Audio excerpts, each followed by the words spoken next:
I think we can start. Please, could you remember me? What did we talk about last class? Can you remember? The comparison with us teacher. The comparisons with us.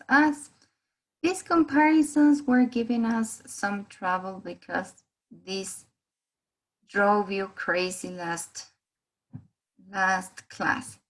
To some of you, especially when you were doing your classwork. So for today, we're going to remember these comparisons with as or not as us. Okay, so here we have some comparatives. Remember that the comparisons with as using as twice, you're going to use it when you are comparing the attributes of two things. You can you usually use it when the attributes are equal. I was telling you last class that we use this when we are talking about something that is equal or is not as equal as we wish to. Okay, so for example, este comparativo with as lo ocupamos mucho para comparar, valga la redundancia, atributos que son iguales, es decir, cuando estamos en el mismo nivel. Sí, generalmente nos sirve como para decir que algo es igual que algo o que algo no es tan igual que algo, ¿sí? Y el significado o el equivalente en español vendría a ser como un tanto como, ¿sí? Entonces nosotros decíamos, for example, in this case, we have two guys over here.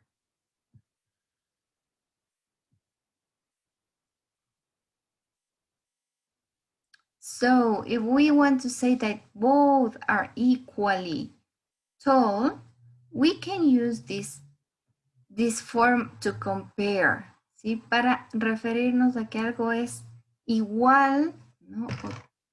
Igual que algo más, vamos a ocupar esta forma de comparar, as. So Tom is as tall as his brother.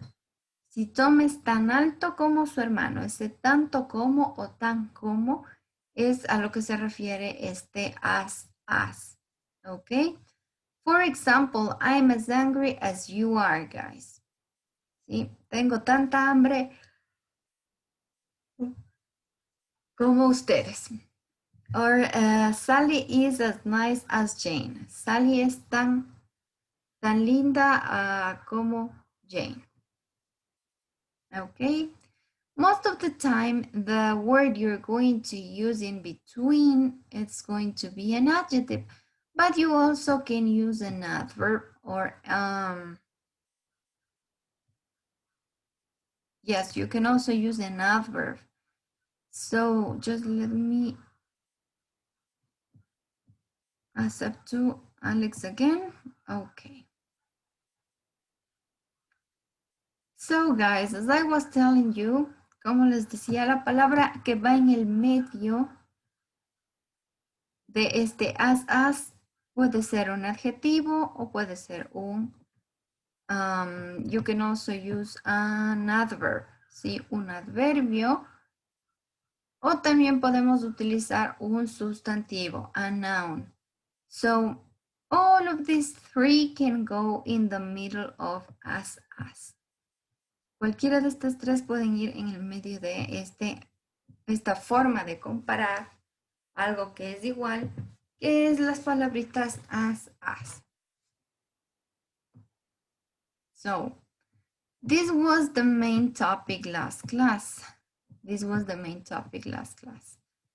Let's see if we can make some exercises, okay? Just to remember. Look at examples. We're going to make a new sentence from the ones we have right there using the comparative, okay?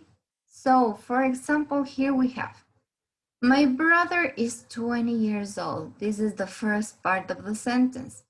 Mi hermano tiene 20 años. Primera parte de la oración. Patrick is 25 years old. ¿Sí? Y Patrick tiene 25. Tenemos a alguien de 22, perdón, de 20, 20, y alguien de 25 años. Entonces, si queremos decir que alguien no es tan viejo como otra persona, podemos hacerlo utilizando este comparativo as. For example, here we have, my brother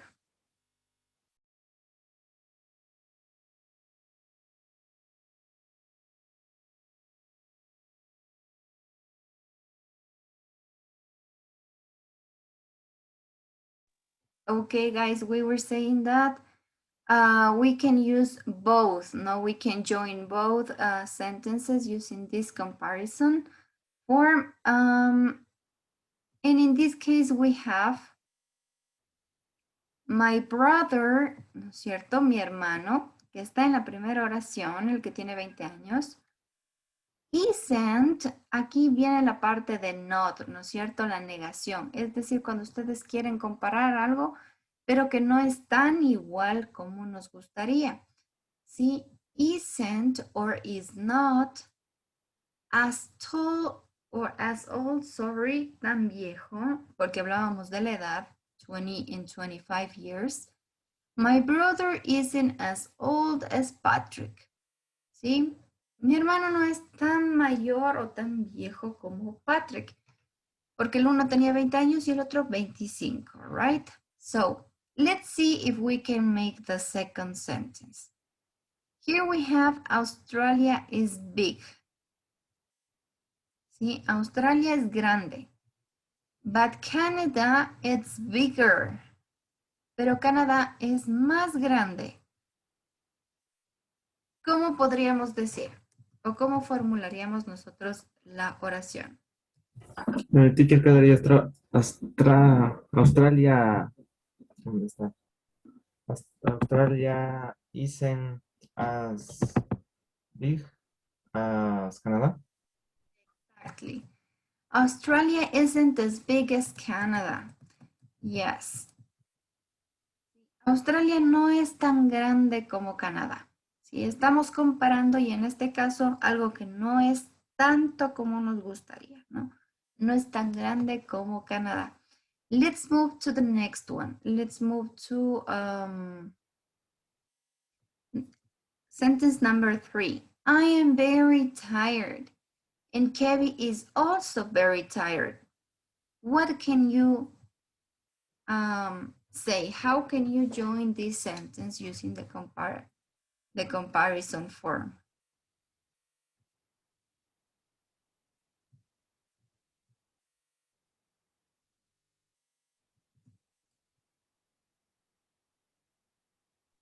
Sería I am very isn't as tired as Kevin.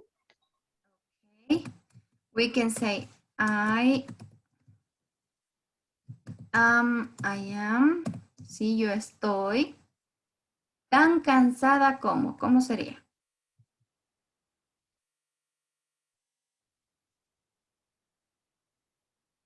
I am as tired, no, como me decían ustedes, estoy tan cansada como. No se olviden que en este caso, cuando estamos comparando, siempre van a ir las dos as, ¿sí?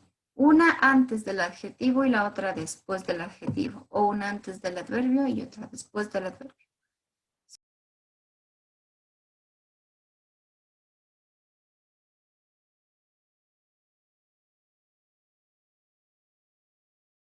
Sorry about that, guys. I don't know what's going on with my internet. It's going and coming, but anyway, we will try to do our best. Okay, so we were saying, Alex told us Australia isn't as big as Canada. And we were just making the sentence number 3. I am. Estoy tan cansada como era, ¿no? I am as tired as Kevin. Estoy tan cansada como Kevin. So we can use this form or you can also do it the other way around. También podríamos invertirlo, ¿no? Porque en realidad ambas personas están sintiendo exactamente lo mismo. ¿Cómo nos quedaría si iniciamos con Kevin? Kevin no, Kevin, no sé, El verbo nos falta. Kevin is as tired as me. Exactly. Kevin is as tired as me. Kevin está tan cansado como yo. Sí, Kevin is as tired as me. En este caso no ocupamos I, el pronombre I, sino me. ¿Por qué? Porque I, recuerden, se referiría al sujeto que está ejecutando la acción. En este caso, el me es como que quien está del otro lado, hacia donde llega la acción, ¿no? Kevin is as tired as me. Kevin está tan cansado como yo. Let's continue with number 4. Iceland is colder than England. Irlanda es más fría que Inglaterra.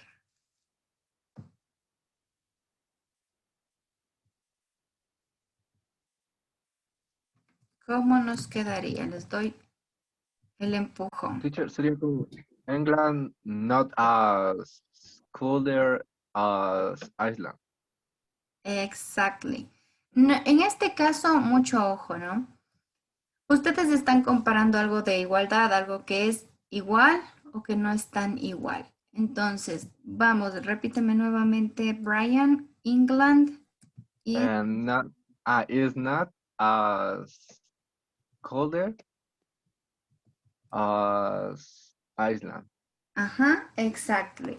Me quedo en esta parte y te pongo solo cold. ¿Por qué? Acuérdense que nosotros para hacer comparativos aumentábamos la R para decir es más que, ¿sí? Pero en este caso no estamos diciendo que algo es, no queremos utilizar dos comparativos. No sé si me hago entender. No podríamos utilizar the best o colder o coldest, ¿sí? En este caso porque estaríamos repitiendo o estaríamos redundando. ¿Cuándo vamos a ocupar as, ¿sí? Estos comparativos de igualdad, pues el adjetivo iría normalito, sin nada añadido. En este caso el adjetivo es cold, ¿sí? England is not as cold. Iceland. Inglaterra no es tan fría como Irlanda. ¿Sí? Miren que aquí utilizamos o dejamos el adjetivo igualito, no aumentamos la ER.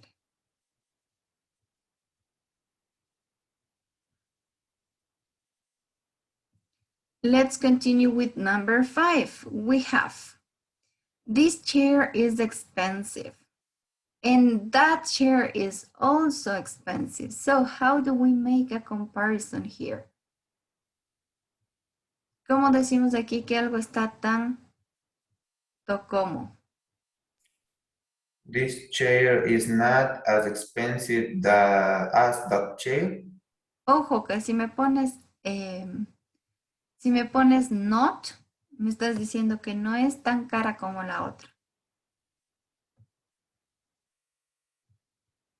Y aquí vemos que las dos son caras, ¿no?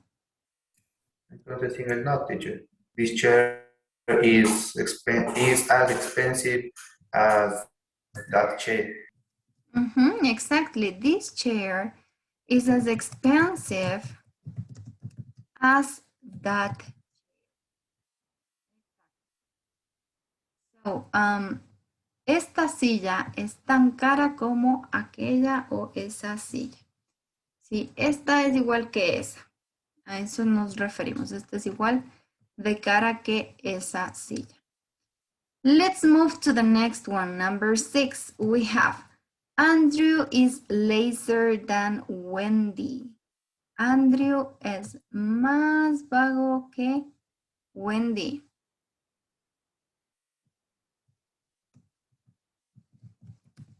¿Cómo nos quedaría?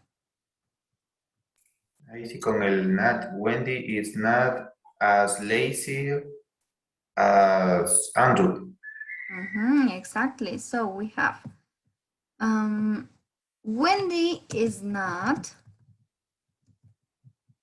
lazy. Ojo que en este caso no vamos a aumentar la ER, únicamente dejamos el adjetivo en su forma normal, original. Wendy is not as lazy as Andrew. Y Wendy no es tan vaga como Andrew, que aquí nos decía Andrew es más vago que Wendy. Estamos diciendo lo mismo, pero de otra manera. Let's see number 7. Carol and David are both 10 years old.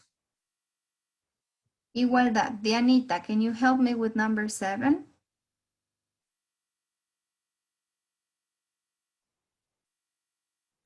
Queremos decir que los dos tienen la misma edad. ¿Cómo diríamos? Hi, teacher. Sería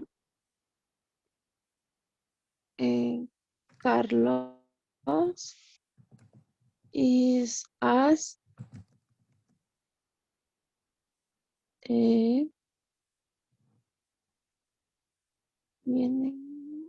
sería about 10 years as David. Ojo, que estamos refiriéndonos a la edad. Si tú quieres decir, Carol es tan joven, ¿cómo dirías? Old.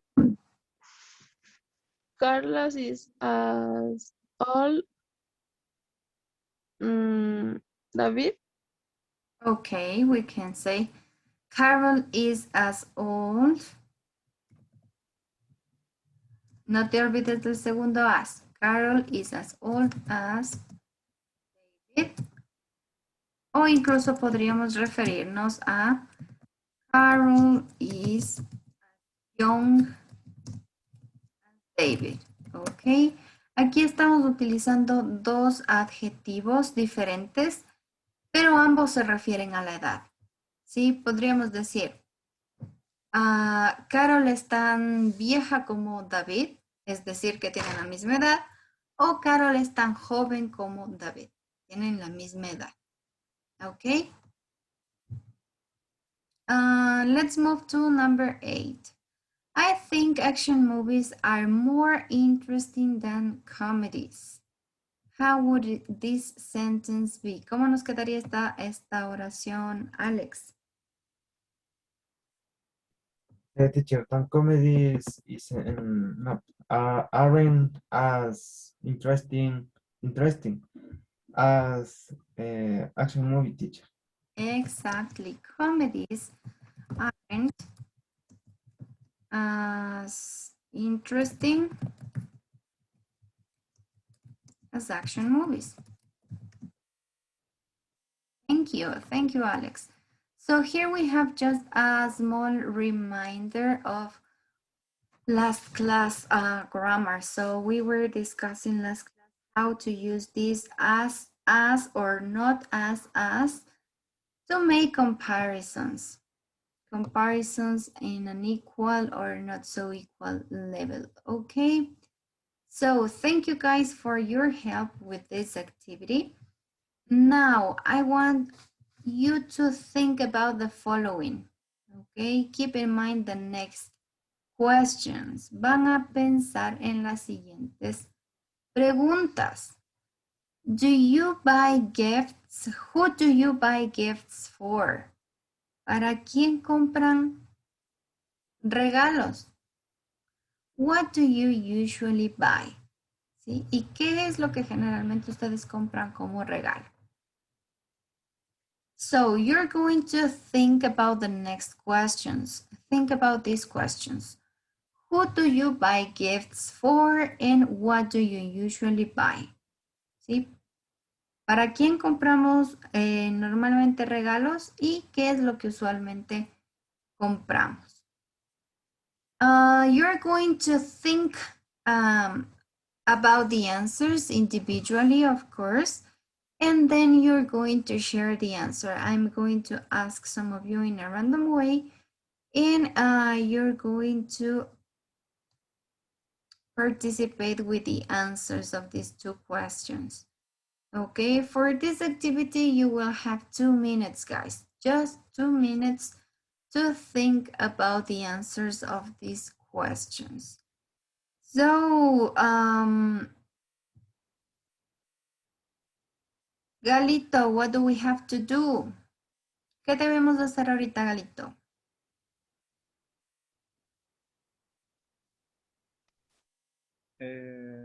¿Sí me escucha, teacher? Yes? Ya, responde las preguntas en 2 minutos. Exactly. You have to answer the questions in 2 minutes. Thank you. So think about your answers. Your 2 minutes start now, guys. Empiezan sus 2 minutos. I usually, ¿me escucha, teacher? Yes? Yeah. I usually buy them clothes Clothes, okay. and food. Thank you, Majito. Yes. Some or well, it depends on the on the person that you are giving the gift. But most of the time we used to buy food, flowers, chocolate, clothes, and Giovanna is also telling us, I buy or always buy toys for my daughter.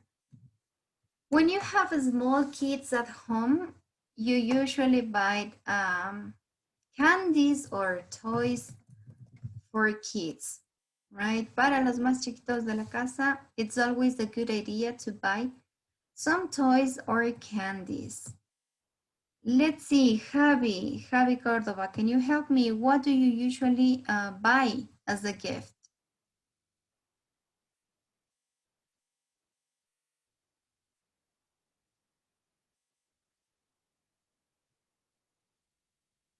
What do you usually buy?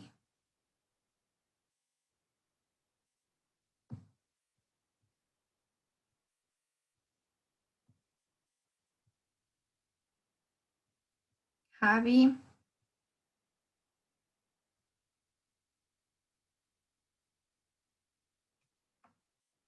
If not Javi, Erika. Erika, can you help me with other gifts that you usually buy?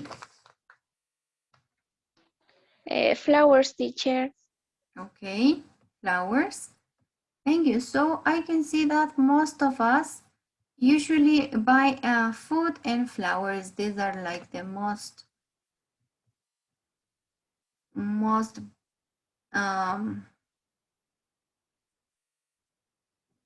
can say nice gifts, or maybe these are things that you know that most of the people like, right? Generalmente vemos que son como objetos que a la mayoría le gusta, es decir, que no hay mucho margen de equivocación si compramos estos regalos. So thank you guys. We're going to see a little bit about this topic in the next conversation, okay? So you're going to listen to a conversation between two people. Guess what? Going to buy a gift. So you're going to listen some people buying a gift or some gifts. So pay attention, guys, because first you're going to listen to the conversation. Then I will ask some of you to help me reading again this conversation, okay? So the first thing we're going to do is to listen. Just listen, guys, okay? Here we have the conversation, but now we're going just to listen the conversation. Pay attention to this one, guys.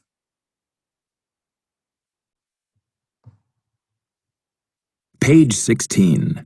Lesson C. She has a big collection then. 1. Conversation strategy. Summarizing things people say. B. Listen. What do you find out about Don's sister? What do you want to get for your sister? What kind of things does she like? Well, she likes to read. She likes music. She likes to cook, sew. She seems to have a lot of different interests. Yeah, I'm not sure what to get her. She has hundreds of books already. She has a big collection then. Yeah, and she has a ton of music and as much stuff for the kitchen as she could ever want. Sounds like she has everything she needs. Yeah, she doesn't really need anything. Now, doesn't she travel a lot? Because you could get her an e-reader or a tablet or something. Actually, that's a great idea. She's always complaining about carrying her books everywhere. I think I'll do that. Okay, guys. So the first part of this conversation was to listen the conversation. Okay, so we can see that these two youngsters are talking together. I'm going to ask some of you to help me reading this conversation. Okay, one is going to be Jeanette and the other one would be Dawn. So Jeanette will be this time Mafer. Mafer is going to read Jeanette's part, and Dawn it's going to be Alex. Okay. So guys, can you help me reading again this conversation? Yes, teacher. Okay. A ver, what do you want to get for your sister? What kind of thing does she like? Well, she likes to read. She likes music. She likes to cook. So, She seems to have a lot of different interests. yeah, I'm not sure what to get her. She has hundreds of books already. She has a big collection then. Yeah, and she has a ton of music and has new much stuff for the kitchen, as she called everyone. Everyone. Sounds like she has everything she needs. Yeah, she doesn't really need anything. Now, doesn't she travel a lot?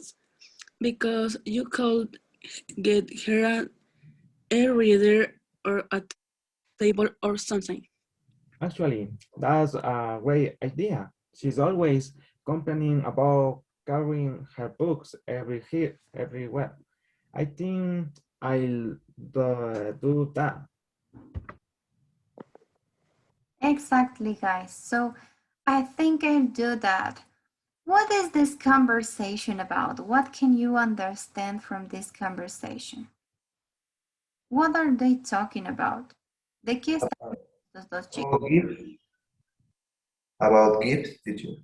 Yes, about gifts, right? They are discussing which thing they should buy to someone, to whom they are buying the gift. ¿Para quién están buscando el regalo?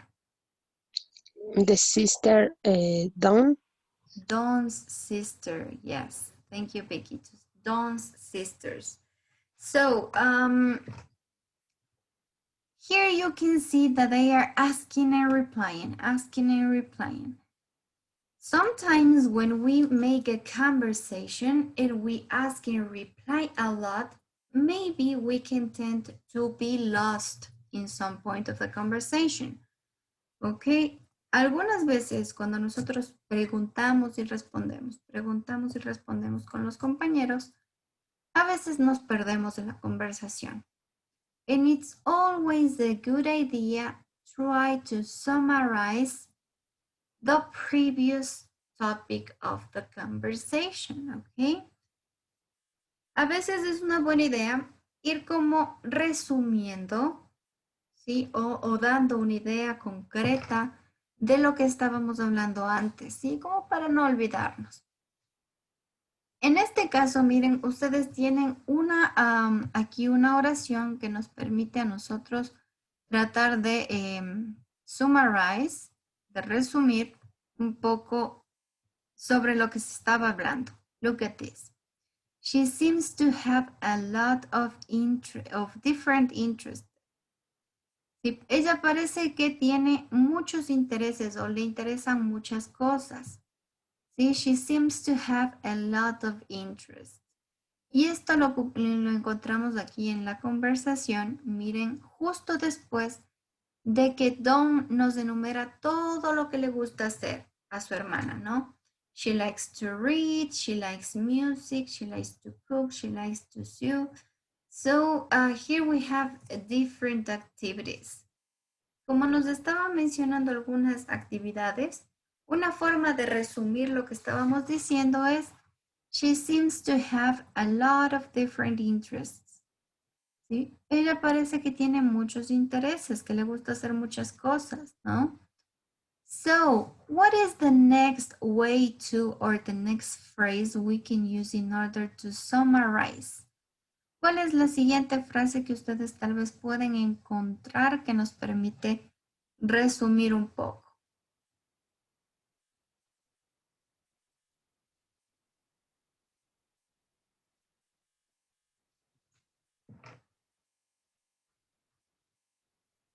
What do you think?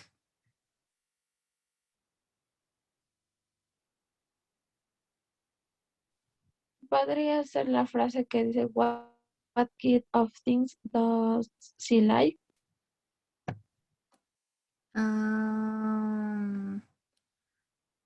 In the first part, I don't think so, because you're just asking. En este caso, solo estamos preguntando.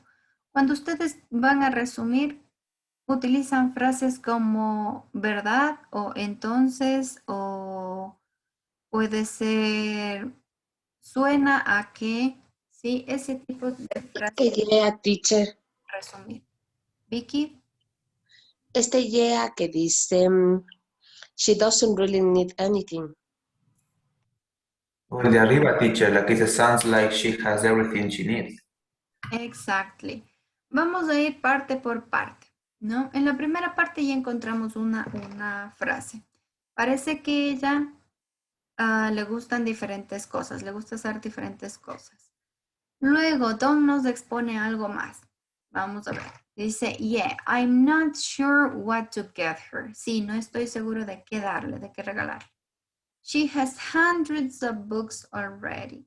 Ella ya tiene cientos de libros.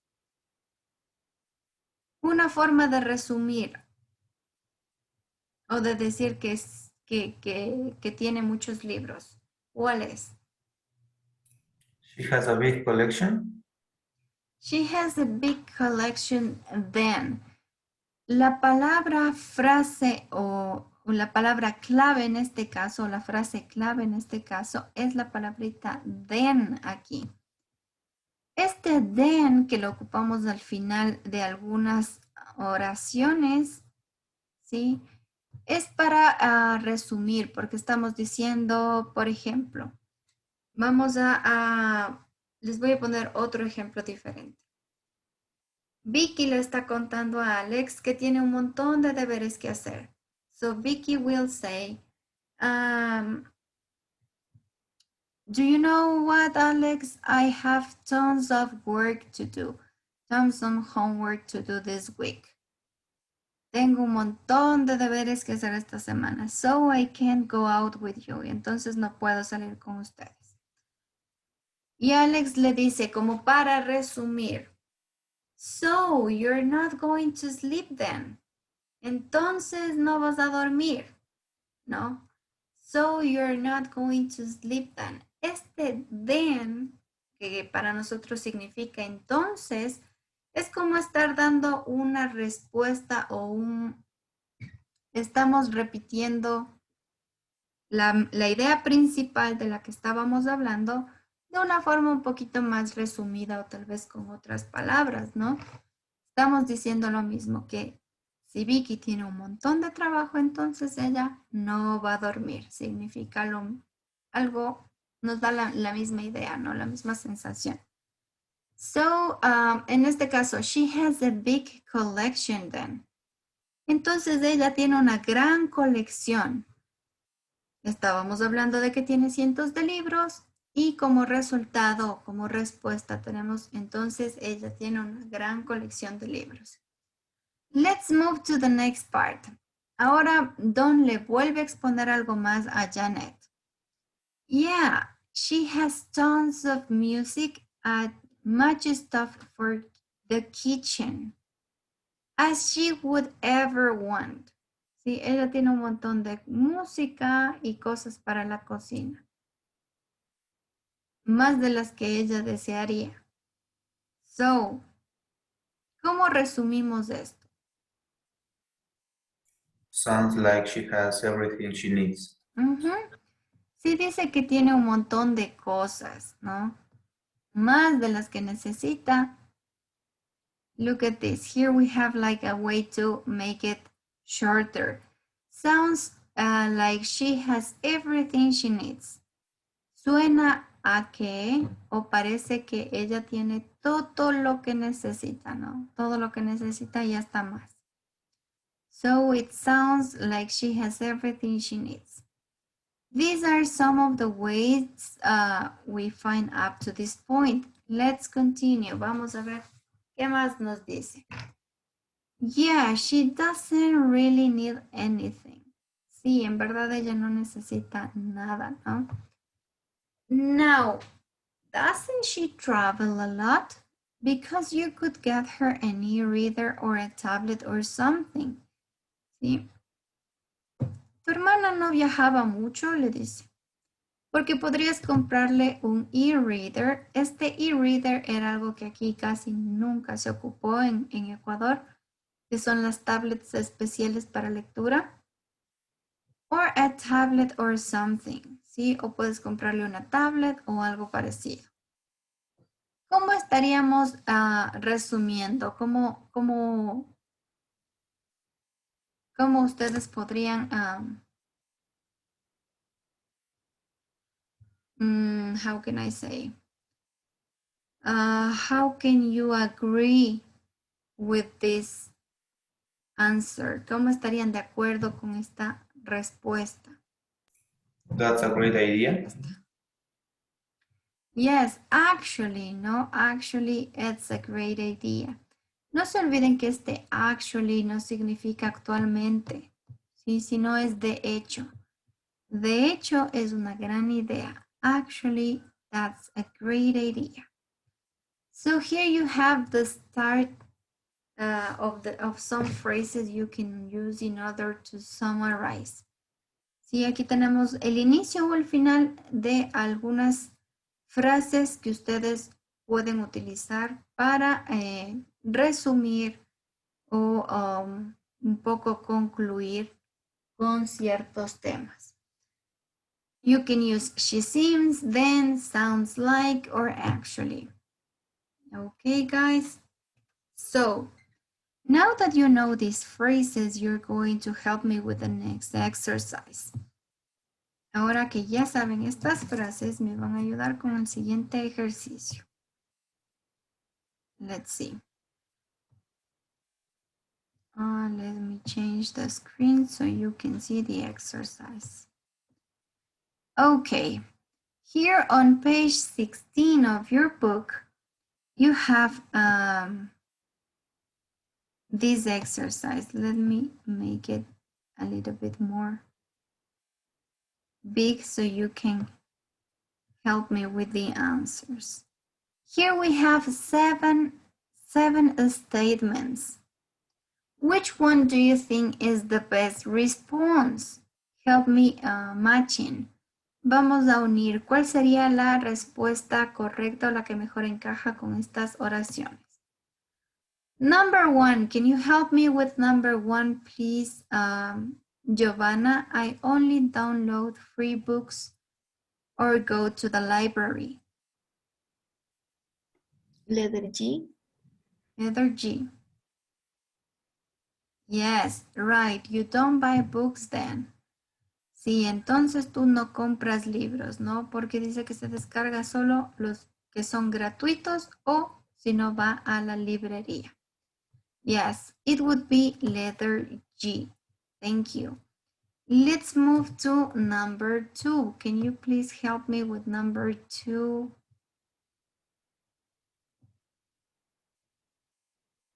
Leo, I've downloaded thousands of songs. You have a huge collection then? You have a huge collection there. Thank you. So we're going to use a letter A. Let's move to the next one, number 3. Can you help me with number 3, please, Mafer? A friend of mine never seems to like the gifts I gave her.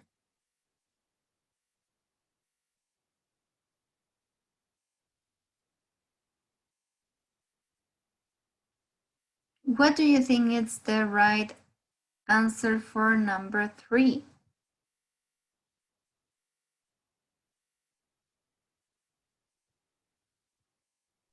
Teacher, sería la letter B.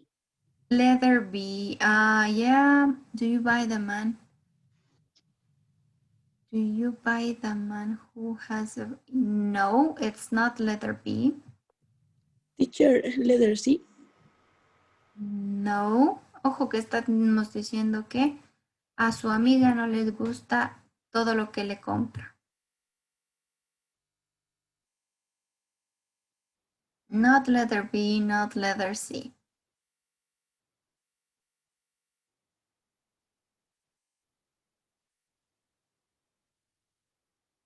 Letter E, teacher. Letter E. Letter E, exactly. In this case, we're talking about letter E. Sounds like she is really choosy. ¿Sí? ¿A qué se refiere con este choosy? Es una persona muy escogedora, ¿sí? Sounds like she's really choosy. Una persona que es escogedora, quisquillosa con las cosas, ¿no? So let's continue with number 4. My mom reads a lot. She knows everything. Sorry, I jump. Number 4. It's hard to buy gifts for my dad. He never wants anything. Letter B, teacher. Now it's letter B. Thank you, Brian. So yes, letter B, yeah. What do you buy the man who has everything? ¿Qué le compras o qué le das a un hombre que tiene todo, no? Por eso los papás generalmente no les gustan mucho los regalos. Let's move to number 5. Now it's number 5. My mom reads a lot. She knows everything.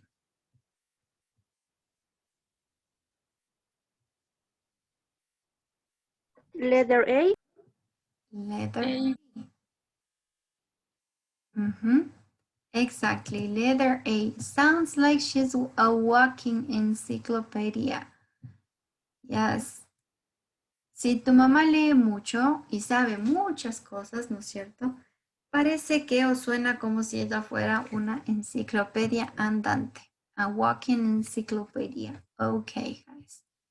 Let's move to number 6.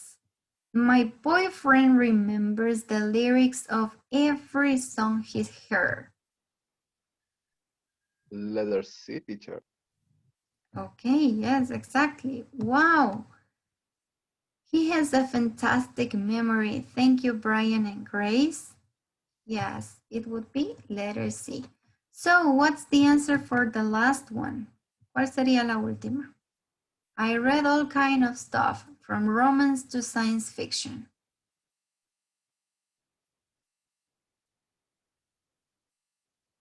Letter D.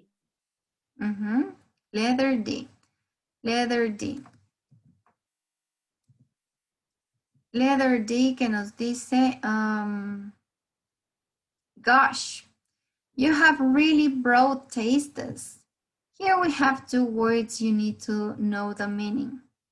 Aquí tenemos ya dos palabras que ustedes necesitan saber el significado. The first one is gosh. Have you heard that? ¿Han escuchado este gosh?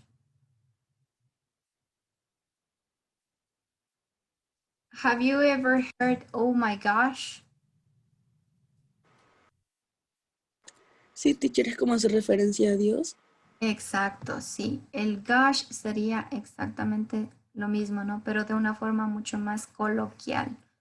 Sí, es lo que se escucha mucho cuando ven series o películas, utilizan el gosh, se utiliza mucho en el idioma ya hablado. Y sí significa o hace referencia a Dios, ¿no? En este caso sería Dios, tienes unos gustos muy, ¿qué será broad? Broad. Ya sabemos lo que significa gosh. Ahora, what is the meaning of broad? ¿Variados? Sí, tiene como esa sensación. En este caso, lo que significa broad sería extensos, sí, o amplios, variados. Ujú.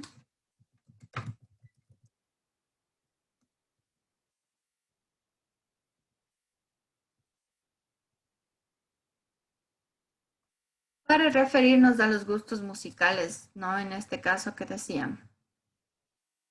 So, broad tastes, no, en este hablábamos de los géneros de lectura, ¿no? I read all kind of stuff, from romance to science fiction.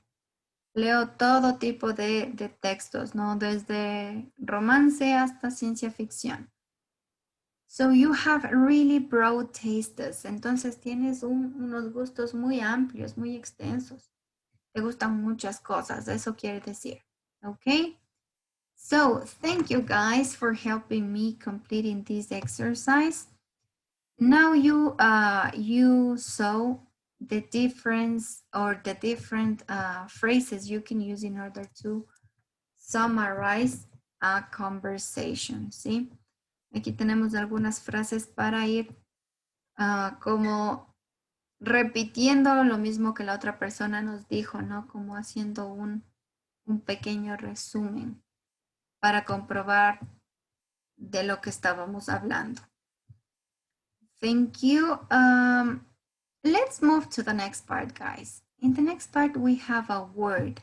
One of the most useful words in English. It's a very small word, but it can mean, or you can use it in different ways. Okay, here we have the word now. Now, this word now is often used, guys, to introduce follow-up questions. Do you remember the follow-up questions? We saw this last semester. El semestre pasado nosotros hablábamos o aprendimos a hacer estas follow-up questions. Now, this very small word that we have here, it's going to be helpful for us in order that this word we can use it before the question. Okay? Esta pequeña palabrita la vamos a ocupar antes de empezar o antes de hacer una follow-up question, ¿sí? Una pregunta de lo que va a pasar, ¿no? Remember that these follow-up questions usually started with or help us to tell more information, to clarify or find out about more details of the conversation. Sí, recuerden que estas preguntitas, estas follow-up questions nos permitían saber más información, ¿no? O detallar la información que teníamos o clarificar un poco de lo que se estaba conversando. Nos permiten saber más en detalle, ¿no? Las follow-up questions. So, for example, here we have, She doesn't really need anything. Ella realmente no necesita nada. Now, doesn't she travel a lot? Sí, entonces como no trabajaba ella mucho, este now en este caso pues también nos sirve como para cambiar un poquito de tema, ¿sí? Para variar un poco o saltar de lo que estábamos hablando a algo más. We can use this now como para mover la conversación, ¿no? Vamos a cambiar la conversación a otro aspecto diferente de lo que estábamos hablando. So, here you have an example of a follow-up conversation. Doesn't she travel a lot? ¿Sí? Doesn't she travel a lot? ¿No viajaba mucho tu hermana? Sí, aquí tenemos un ejemplo de follow-up question. So, let's see if you got it clear. Vamos a ver si está un poco más claro. You're going to help me to locate these questions. See, you will find two questions that can go in each conversation. Sí, vamos a buscar dos oraciones que puedan ir o que calcen bien, dos preguntas, dos follow-up questions que vayan a calzar bien en cada una de las conversaciones. Let's see, can you help me with the first one, please? Digna, can you help me with the first one?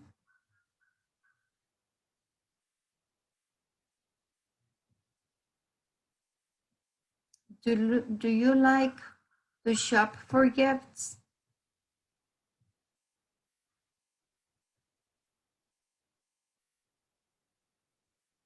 Yeah, I like to look for something really unusual. You know, something different. So you put some dough into it. ¿Qué iría bien con esta pequeña conversación? ¿Te gusta comprar regalos? Sí. Generalmente busco regalos inusuales, algo diferente.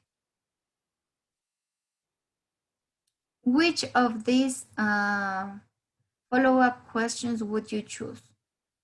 ¿Cuáles de las preguntas que están en el recuadro rojo elegirían?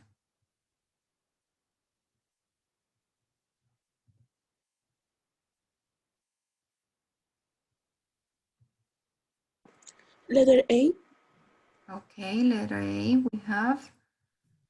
Do you have an idea before you start looking? Yes, letter A sounds good. Which else would you choose? ¿Cuál más elegiría? Letter F, teacher. Letter F. Let's see what is letter F. Now, do you ask what people want? Yes. Letter F. Entonces, le preguntas a la gente qué es lo que quiere. Now, do you ask people what people want? Thank you. So it would be letter A or letter F. Both work good here. Let's see number 2. So, are you good at decorating your home? Like choosing colors and fabrics? ¿Eres buena decorando tu casa? Es decir, escogiendo colores, telas. No, not at all. My wife does all that stuff. She loves buying cushions and things like that. So, you're not interested in that. ¿Cuáles elegiríamos? Letter C, teacher. Okay, let me check. Yes. Now, does she have a background in design? Entonces ella ya tiene como experiencia en el diseño. Okay, let's letter C. And Letter D nos dice Lisbeth. Now, do you have similar tastes? Esa es una que cabe muy bien. Very good, Lisbeth. Entonces, ¿tienen gustos similares los dos? Yes, that's a good one. Thank you. And let's move to the final conversation. In the final conversation we have, so I heard you like to travel a lot. Escuché que te gusta viajar mucho. Yeah, I really like going to a new city and seeing the sights. ¿Sí? Sí, me gusta mucho ir a ciudades nuevas y hacer turismo, ¿no? So you like exploring. Entonces te gusta explorar. Thank you, Grace. So the answers would be letter B and letter E. Yes. Now, do you like to do all the tourist things? ¿Te gusta hacer todas las cosas de los turistas? And now, do you usually go alone? Generalmente vas solo, ¿sí? These are good questions for these statements. Yes, thank you guys.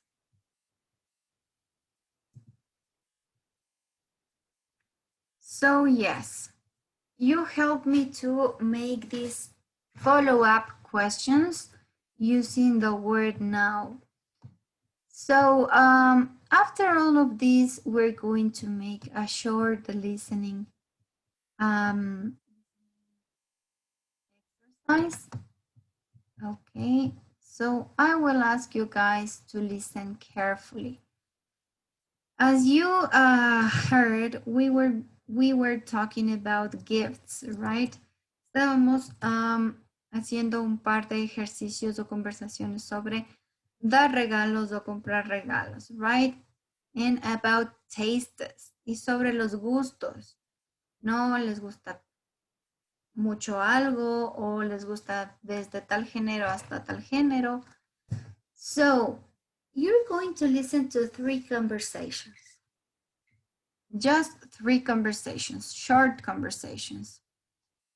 Who has broad tastes? You're going to tell me the name of the people who has broad tastes, okay? Write the name or names and listen again and answer the questions.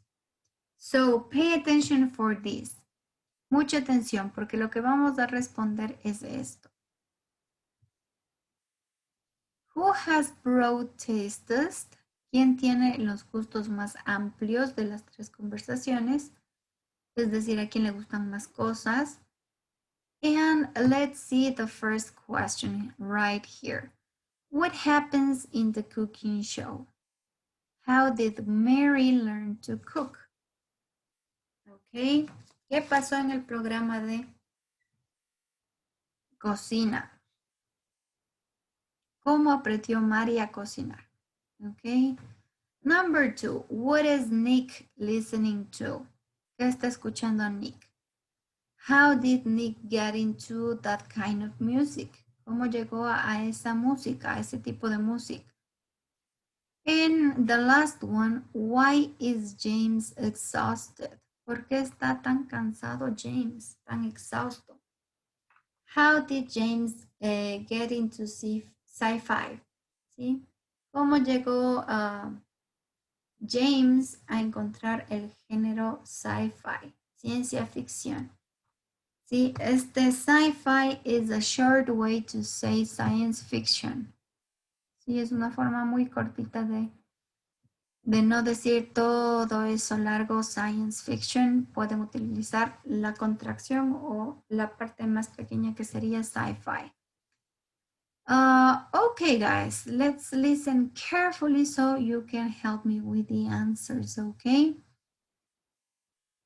Let's listen. Page 17. 3.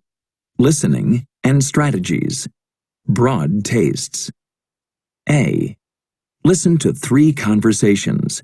Who has broad tastes? Write the name or names. Then listen again and answer the questions below. 1, Hello? Hi, Mary. It's me. How are you? I'm fine. I'm just watching one of those cooking shows. The one with the Japanese chefs. You know, they compete against each other. Oh, I know.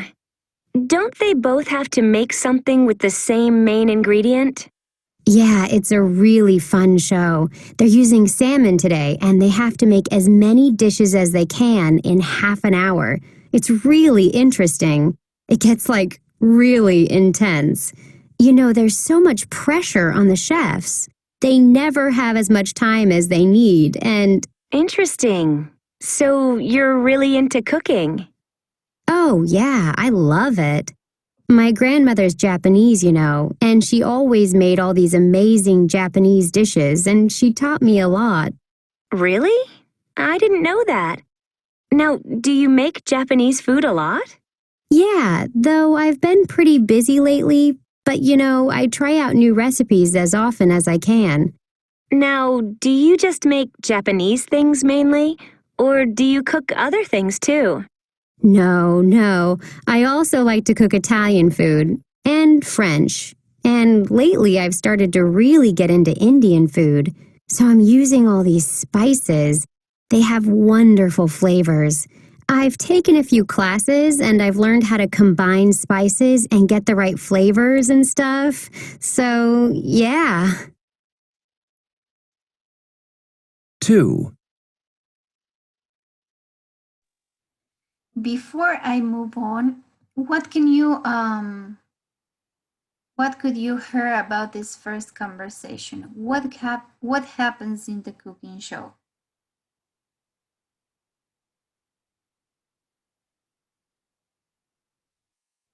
¿Qué pasaba o qué hacían los cocineros en el cooking show?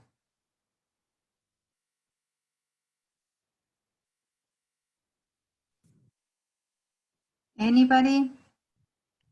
Cocinaban muy rápido, hacían los platos rápido. Okay, they had to cook in a short time. What else? What happened with the ingredients?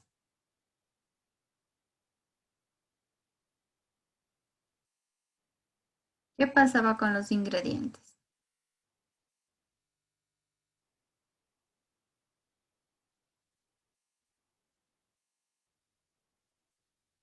Listen again, guys. The first conversation. Vamos a escuchar nuevamente la primera conversación. Pay attention to that. What happens in the cooking show and how did Mary learn to cook? Estas dos preguntas son clave. ¿Qué es lo que pasa o qué es lo que hacen, ¿no? en el programa de cocina y cómo Mari aprendió a cocinar? Listen carefully, guys. A. Listen to 3 conversations. Who has broad tastes? Write the name or names. Then listen again and answer the questions below. 1, Hello? Hi, Mary. It's me. How are you? I'm fine. I'm just watching one of those cooking shows. The one with the Japanese chefs. You know, they compete against each other. Oh, I know. Don't they both have to make something with the same main ingredient? Yeah, it's a really fun show. So, did you hear the answer for the first question?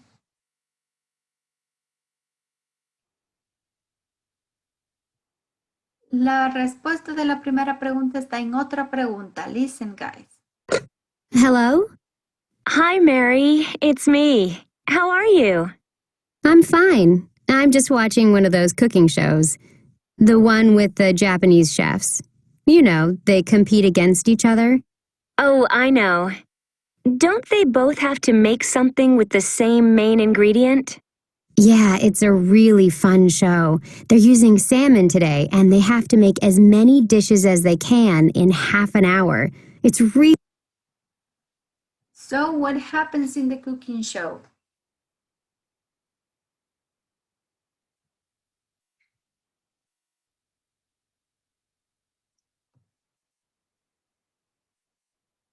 Did you heard what happens in the cooking show, guys?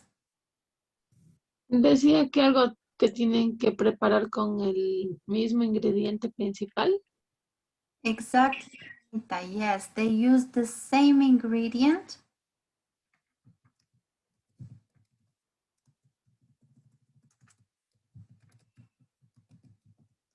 And they have to prepare different dishes, right?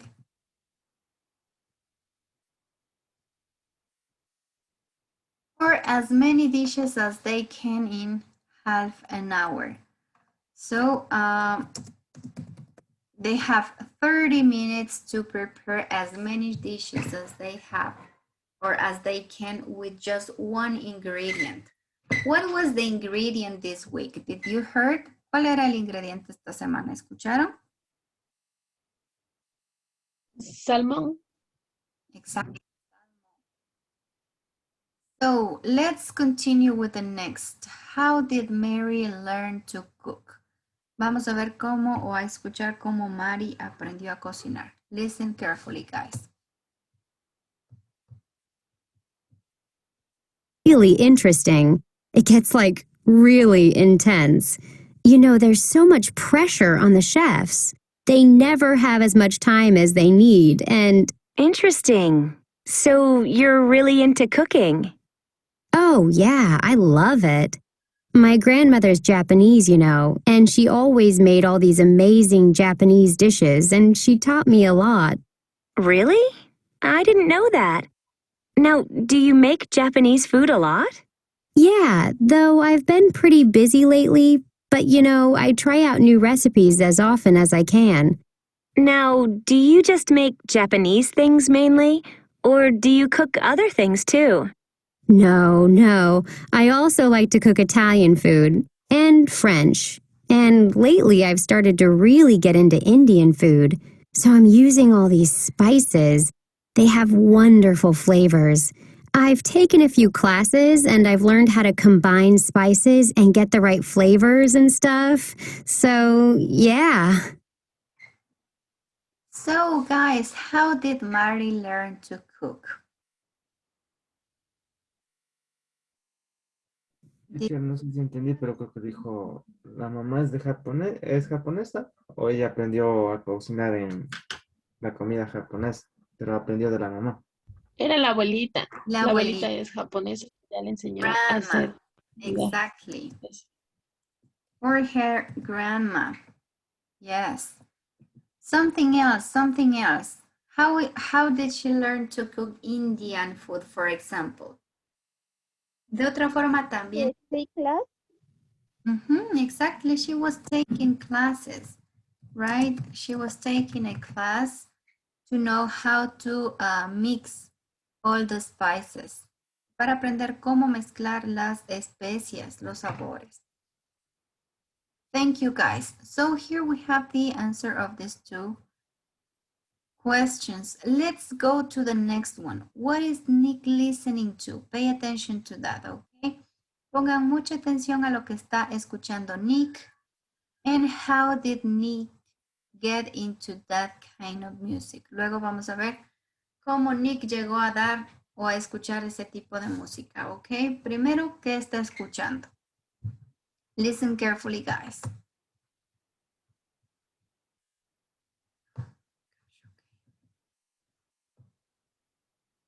Two. Hey Nick, what's this music? It's pretty cool. Yeah, isn't it great? It's a Brazilian band. I forget the name. Oh, what do you call them? Anyway, they're good. I have music by lots of Brazilian bands. Look. Wow, you're really into this stuff. Yeah, my brother got me into it. He's living in Brazil, so he finds all these interesting bands. It's kind of cool. I hear stuff I would never find otherwise. Right. Now, is this the kind of thing you listen to all the time? No, I like all kinds of stuff. Rap, hip-hop, rock, jazz, opera, anything really. You pretty much like everything then. Yeah, That's probably because when I was a kid, my parents always had music playing and they played all kinds of stuff. So I grew up around music. That's neat. Now, do you play any instruments? No, not really. I tried the guitar for a while, but it wasn't as easy as it looks. And I guess I just didn't have the patience or the time for it, really. Okay, guys. So, what kind of music or what is Nick listening to? A ballad? Okay, ballads nos dice, Music brasileña. ¿cómo decimos brasileña? Brazilian bands, teacher. Exacto. Brazilian. No se olviden que cuando están hablando de una nacionalidad va a ir primero, ¿no? Brazilian music in this case. So Nick was listening to a Brazilian band, right? Una banda brasileña. Did you catch how did Nick get into this kind of music?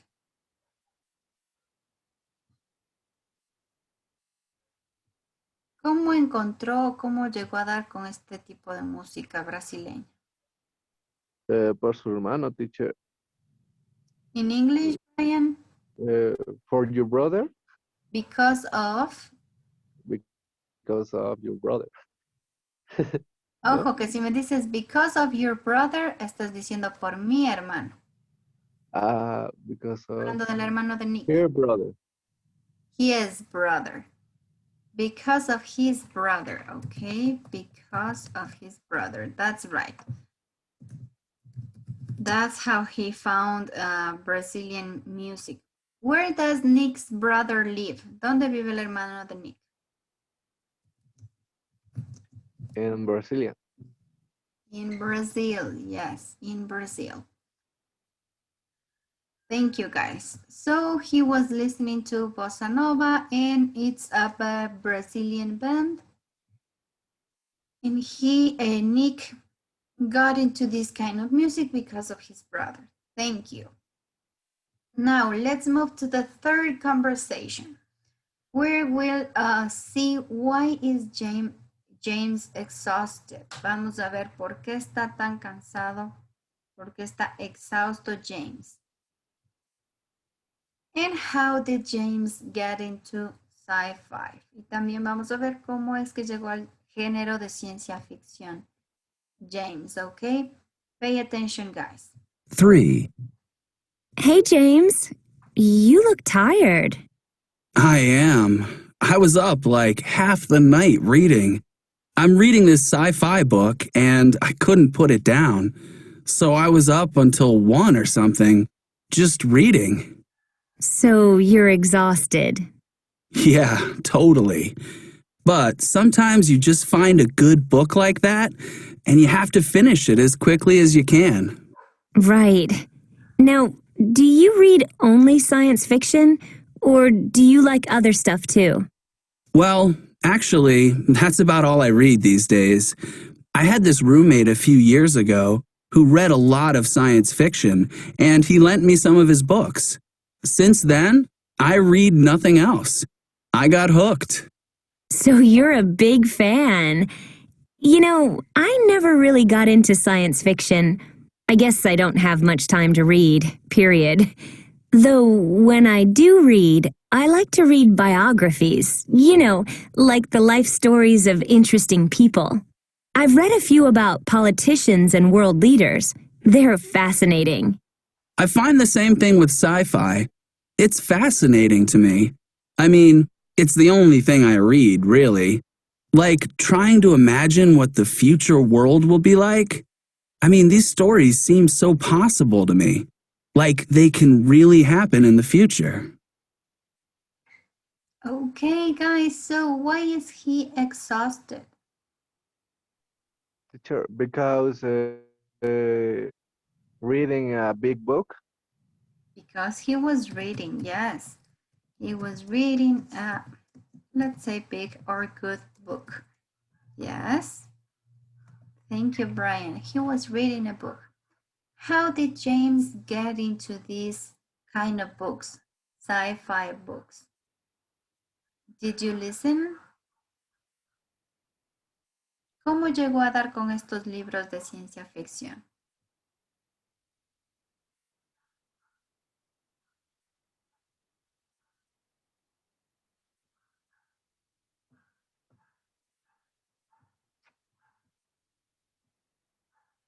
You don't? Listen carefully, guys, so maybe you can find out the second answer. Right. Now, do you read only science fiction, or do you like other stuff too? Wait. Hey, James, you look tired. I am. I was up like half the night reading. I'm reading this sci-fi book and I couldn't put it down. So I was up until 1 or something, just reading. So you're exhausted. Yeah, totally. But sometimes you just find a good book like that and you have to finish it as quickly as you can. Right. Now, do you read only science fiction, or do you like other stuff too? Well, actually, that's about all I read these days. I had this roommate a few years ago who read a lot of science fiction, and he lent me some of his books. So, how did James get into science fiction?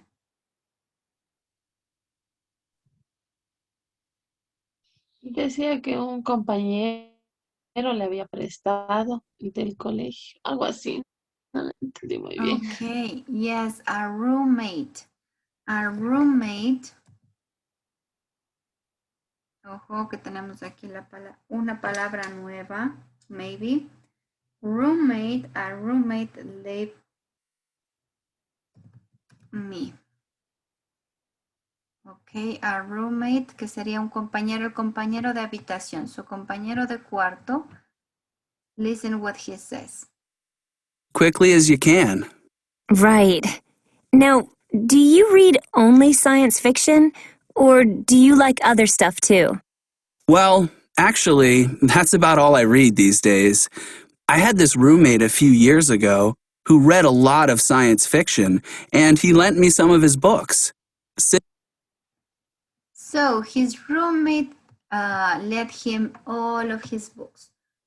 All of his books. The roommate used to read a lot of science fiction and he let to James all of his books. Él le prestó los libros Le de dejó. ciencia ficción, o le dejó. Le dejó. Sí, sería, si queremos decir que le prestó, sería lend con N al final.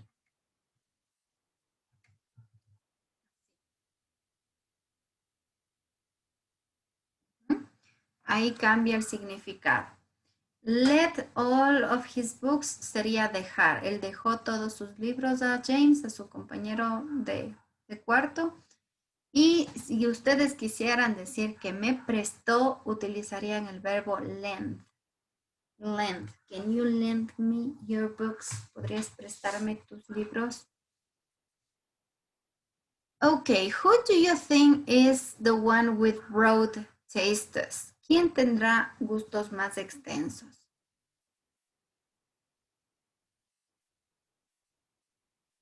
Mary, Nick, or James?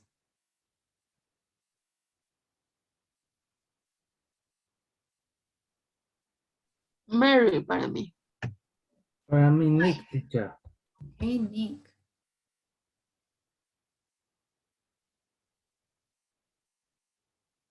They both were doing different stuff, right? Mary was cooking Japanese food, Italian food, and also Indian food.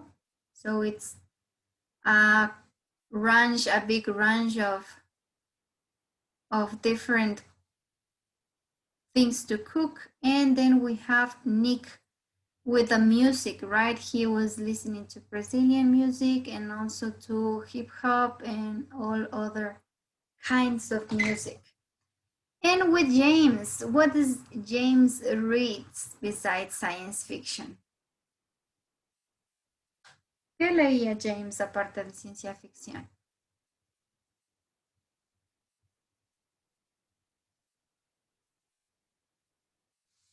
Not much, right? He was very into this sci-fi these days. Él nos decía, estoy leyendo solo de ciencia ficción últimamente, these days. Let's see the next exercise, guys. Here you have it. Now listen to 3 excerpts from the conversation. Circle the best response. Vamos a escuchar solo unos párrafos, ¿sí? Unas partes muy pequeñitas de conversaciones. Ustedes me van a ayudar a utilizar o a elegir la respuesta correcta. ¿Sí? 3 conversaciones, 3 respuestas. ¿Cuál de las dos elegirían? Ok, so listen carefully, guys, and help me with the answer. Page 17. 3. Listening and strategies. Broad tastes. B. Now listen to 3 excerpts from the conversations. Circle the best response. 1. Now, do you just make Japanese things mainly? Or do you cook other things too? No. I also like to cook Italian food and French. And lately I've started to really get into Indian food. So I'm using all these spices. They have wonderful flavors. I've taken a few classes and I've learned how to combine spices and get the right flavors and stuff. So, yeah. Which one would you choose? Letter A or letter B? So you don't do it much anymore, or wow, you know what you're doing. You know what you're doing. Letter B, teacher. Letter B. Letter B sounds better with this conversation, right? Va mejor con la conversación que tenemos. Letter B. Wow, you know what you're doing. Wow, sabes lo que estás haciendo, ¿no? Porque él le dice, puedo cocinar esto, esto, esto. So it would be a nice answer. Let's listen to the second conversation. Oops. 2. That's neat. Now, do you play any instruments? No, not really. I tried the guitar for a while, but it wasn't as easy as it looks. And I guess I just didn't have the patience or the time for it, really. 3. So what do you think for number 2? Really, you plan everything, or so you gave it up?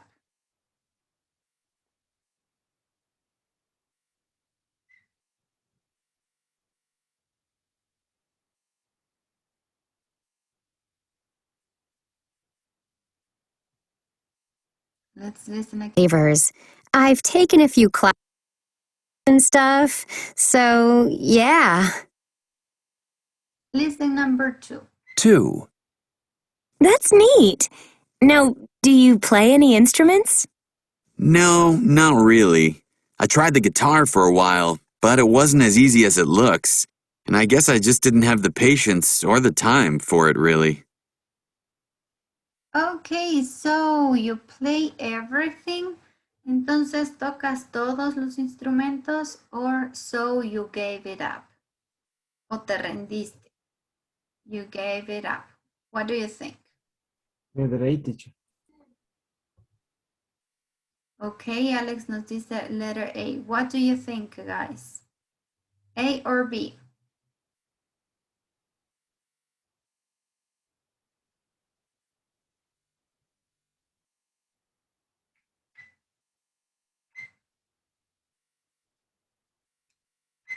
A or B? What do you see?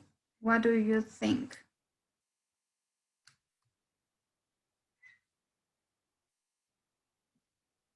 Okay, I have some answers in the chat.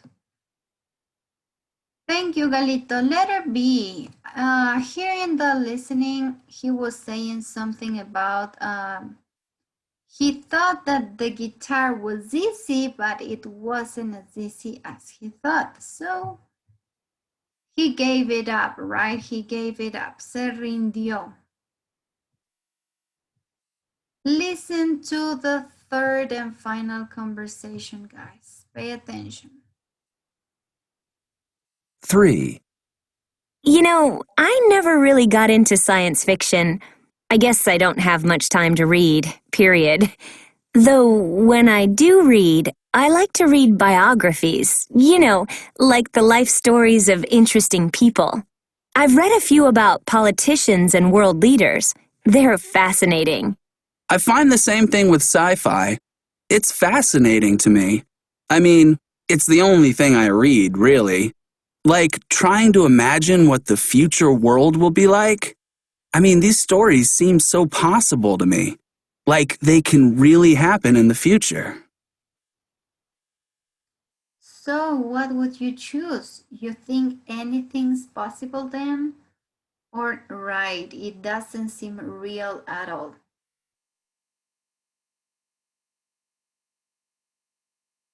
What do you think? Anything's possible or it doesn't seem real? Letter A, teacher, you think anything is possible then? He was talking about reading, right? And how does he feel when he is reading? So he thinks that anything is possible when he is reading. Okay, anything is possible then. Thank you, guys.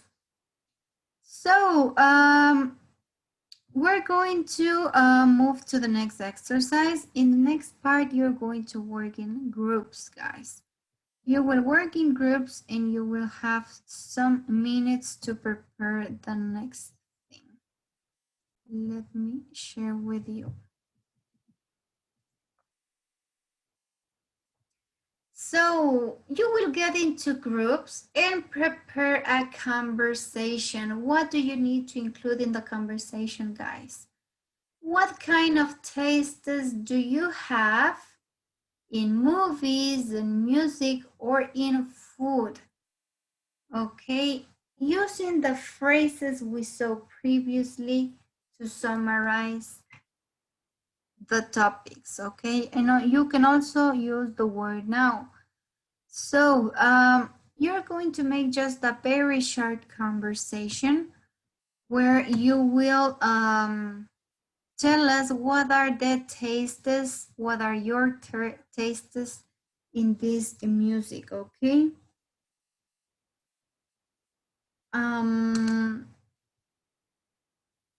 For example, you can maybe choose to talk about food, your food tastes. You can explain what do you like to cook or to eat. Okay, what kind of food do you like to eat? Or maybe you would like to talk about music, or maybe you would like to talk about movies. You can choose just one of them, okay? Van a elegir uno de estos tres temas, movies, music or food. ¿Sí? Y van a hacer una conversación en la que ustedes expliquen what kind of tastes do you have in this aspect. Ok, van a explicar qué tipo de gusto o qué les gusta de estos aspectos. Puede ser qué tipo de películas ven, qué tipo de música escuchan, qué tipo de comida les gusta preparar o comer. Okay? Try to use the phrases to summarize or the word now with follow-up questions. Traten de utilizar, por favor, las frases para hacer resumen. Sí, esas que teníamos. Seems, sounds like, or then, cosas, ese tipo de frases podremos ocuparlas en esta conversación. And also, as I told you before, you're going to work in groups so you can make a conversation. Van a trabajar en grupos para que puedan ustedes ir haciendo esta conversación. For this activity, you will have 10 minutes, guys. 10 minutes to complete this exercise. 10 minutos para completar este ejercicio. What do we have to do, Brian? Tenemos 10 minutos para hacer una conversación respecto de las cosas que nos gusta sobre la música, sobre la comida y sobre las películas. Y Exactly. ese grupo. You're going to choose just one aspect, ¿sí? No se olviden de escoger solo uno de esos aspectos, ya sea música, comida o películas. Okay, so let me send you to your groups. And you will have 10 minutes as I was saying. Okay. So go ahead, guys. Go to your groups. Enter to your groups. Vayan ingresando a sus grupos.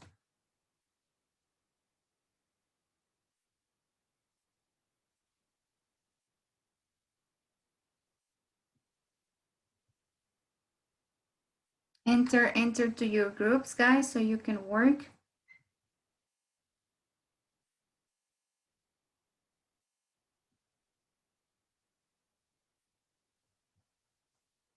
Enter to your groups.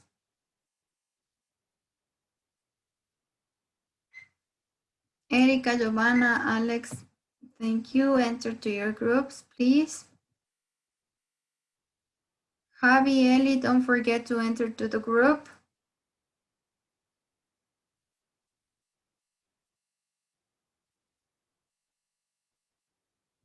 Le gusta tal cosa y algo así, ¿no es cierto? Sí, pero todos decimos, o sea, todos decimos lo que nos gusta.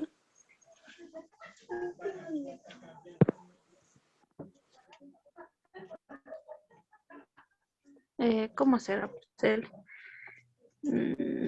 Tal vez dos podrían exponer la música que les gusta o las películas que les gusta y la otra como utilizar frases para ir resumiendo. Claro, para no decir. Ya. Claro, para no estar repitiendo los tres y se va a hacer muy largo la conversación.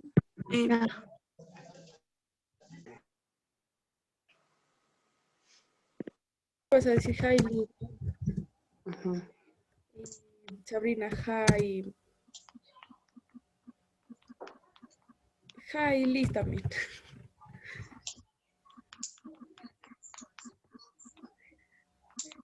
Pongamos los nombres, ¿no? Miércoles no puedo copiar.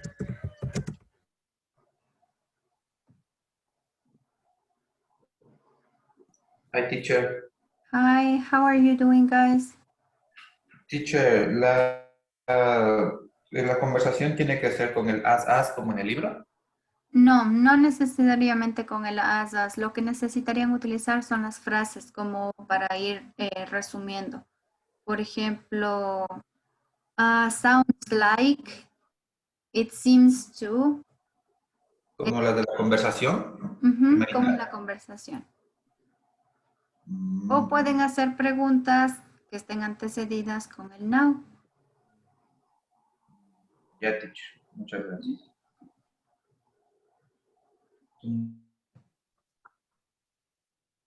How are you doing, guys? No sé, teacher, creo que ha pasado algo, no sé si me escuchan a mí o no me escuchan.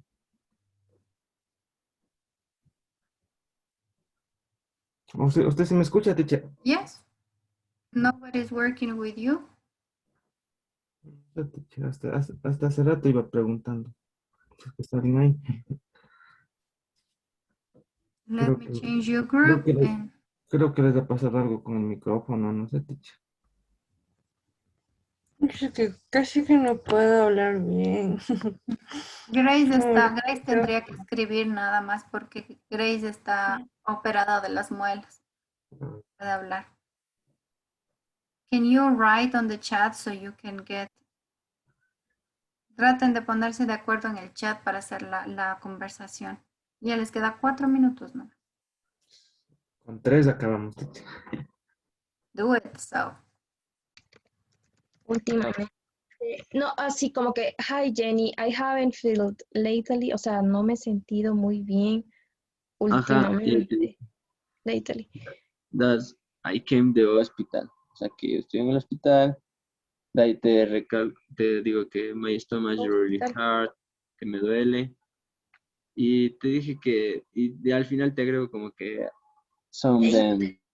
Comida te gusta y Claro, ¿y cuándo fue tu ¿aló? última comida favorita? ¿Cuándo probaste tu última comida favorita? ¿Y cuál es tu comida favorita? Sabes ¿Cuál? cocinarla y la sabes Oh, hoy sabes preguntarle si cocinarla. sabe preparar. Ajá. Dale, entonces yo te pregunto. Más vestirnos a nosotros. So now we are going to play a game. In this game, I'm going to choose one of you randomly, and I'm going. You have to hear one word. This game is about clouds, so three images will appear here, and you have to tell me picture number 1, 2, or 3 is of what is the correct one. So please, Jenny, are you ready, Jenny?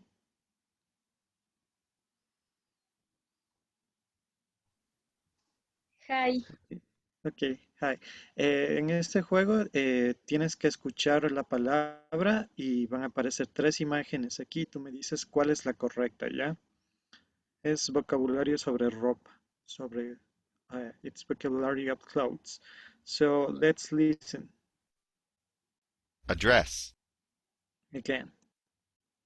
Address. So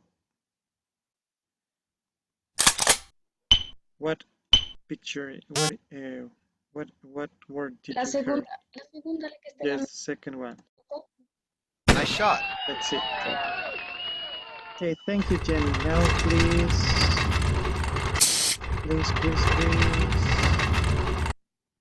Brian, are you ready, Brian? Yes, teacher. Okay, so let's hear the word Underwear. again. Underwear. Okay, so tell me, what did you hear? Igual de la mitad, underwear. Yes, that's it. Nice shot. Thank you, Brian. Good. Okay, so please now, Mauri, please help us. Are you ready?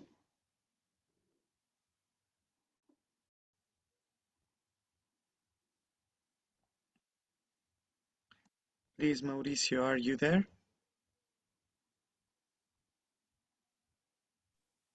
Wake up, Mauri. You need to participate. Come on. Teacher, Okay. Yes, tell me. hi, Okay, so excuse me, my internet, tenía un poco de problemas, no escuché muy bien, por eso no. okay, no worries. So please hear the word and tell me the what you hear. A t-shirt. Again. A t-shirt. Which one? First one, second, or third?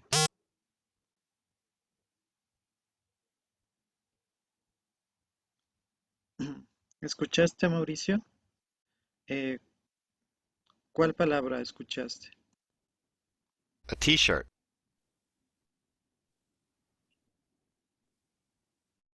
¿Sí me escucha? Sí, ahora sí, ya te escuchamos. T-shirt. Yes, a t-shirt. Nice shot. Thank you.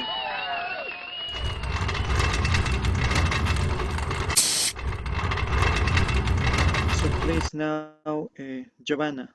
Are you there, Giovanna?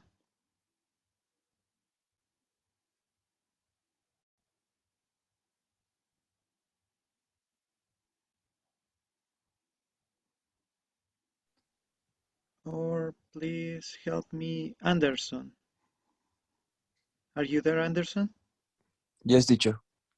Okay, so now you're going to hear the word and you have to tell me the word that you hear. A necktie. A necktie. Again. A necktie. So, which one? First one, Number second 3. one? Number 3, okay, a necktie. Nice shot. Thank you. Okay, 2 more students. Please let me see. Grace, are you there, Grace?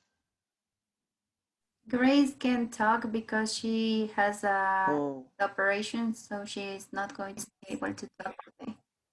okay. Thank you, teacher. I didn't know that. So please, Sabrina,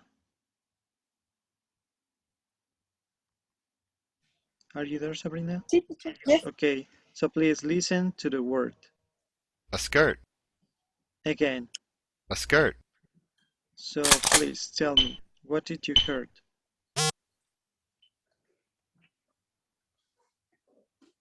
Eh, em, The first shoes. one, Ah, listen again. Okay, listen again. A skirt.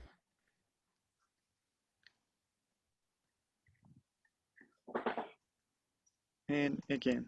A skirt. Skirt. What a word? The coat. first one, the second one, or the third one? Two. The second one. Okay, so Nice shot. yeah, that's it. Thank you, Sabrina. Okay, so let's see one more student. Please, Victoria. Are you there, Vicky? Okay, teacher. So please listen to the word. A Okay. swimsuit. Perdón. A Repeat again. swimsuit. Okay, again. A swimsuit. So let's see. Which word is? Number 3. Number 3. Okay, so Nice shot. a swimsuit. Yes, that's it. So thank you guys. I hope you like this game. So now we're going to advance to other activities. So for this activity, uh, I'm going to give you some minutes to think about these questions. What kind of clothes do you like to wear and why? Okay, vamos a tomarnos unos 2 minutitos para pensar sobre estas dos preguntas y si tenemos tal vez donde anotar, podemos escribir en un documento de Word o en una hojita y vamos a ir respondiendo estas dos preguntas. The first one, what kind of clothes do you like to wear and why? ¿Qué tipo de ropa nos gusta vestir o les gusta vestir y por qué? And the second question is, do you think that the way you wear represents your personality? That means, ¿creen ustedes que el estilo, la forma en la que visten representa su personalidad? So I'm going to give you 2 minutes to think of these questions and respond. So the time starts now. Okay, tienen 2 minutos para preguntarse a sí mismos estas preguntas y responder en una hojita.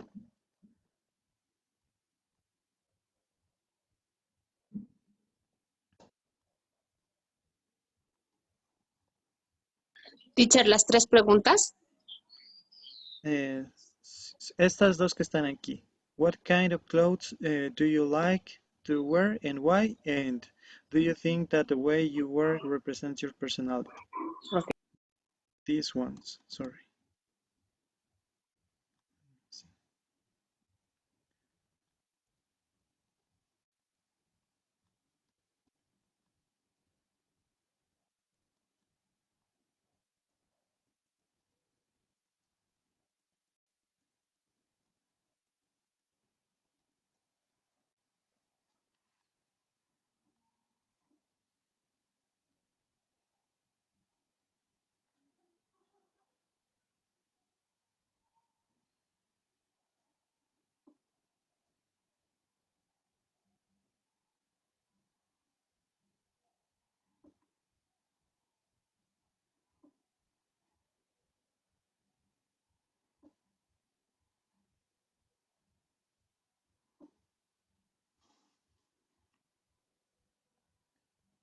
Okay, you have almost 30 seconds left.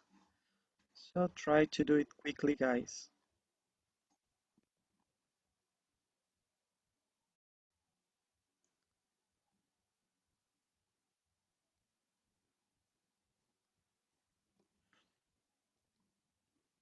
10, 9, 8, 7, 6, 5, 4, 3, 2, 1. So time's over. So who wants to respond to the first question?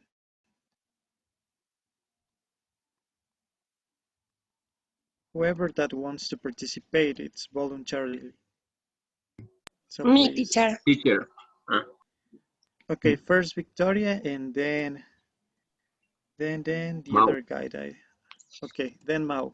Okay. So please, Vicky, help me. In question number 1, I like to wear casual clothes, but it's more elegant. And question number 2, I do think that definitely how they see you, they treat you, and it say a lot about personality. Okay, thank you, Vicky. That's a good point of view. So please now, Mauricio, help me. Teacher, question number 2. Yes, question number 2. Number 1. Just number 2. Okay, question number 2. No, I don't think clothing describe personality. The society is full of stereotypes. Okay.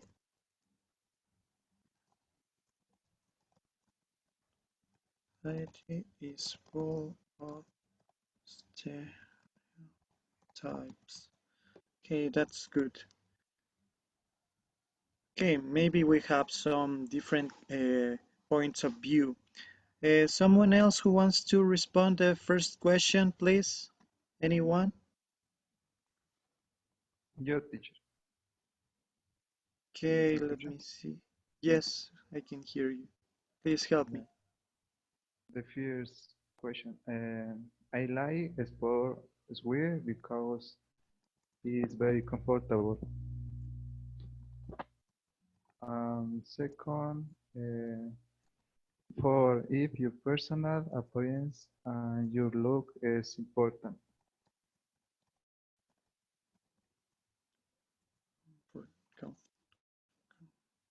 Okay, thank you, Galo.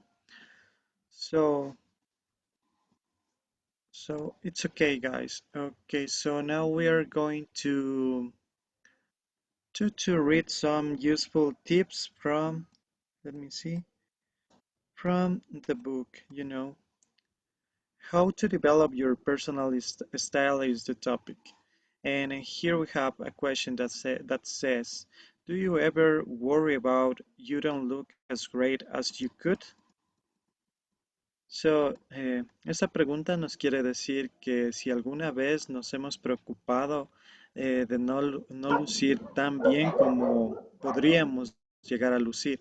So, maybe this question is a little bit fussy, but maybe some of us have asked ourselves this question. So, please, please. Alex, please help me reading this first paragraph. Okay, teacher. Do you ever worry that you don't look as great as you could? Maybe you don't have as much time or money as you like to spend yourself. But dressing well is important because knowing you look good makes you feel more confident. Okay, thank you, Alex. So, this is true, yeah. Maybe you don't have as much time or money. Maybe when we have to leave home or hang out, maybe we're with just time to do our things and we don't have much time to combine our clothes, or maybe we don't have enough money to buy the clothes we would like to buy. Okay, so please now help me, Leo.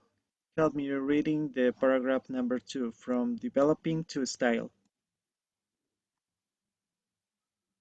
Your microphone works now or not? If not, please write in the chat.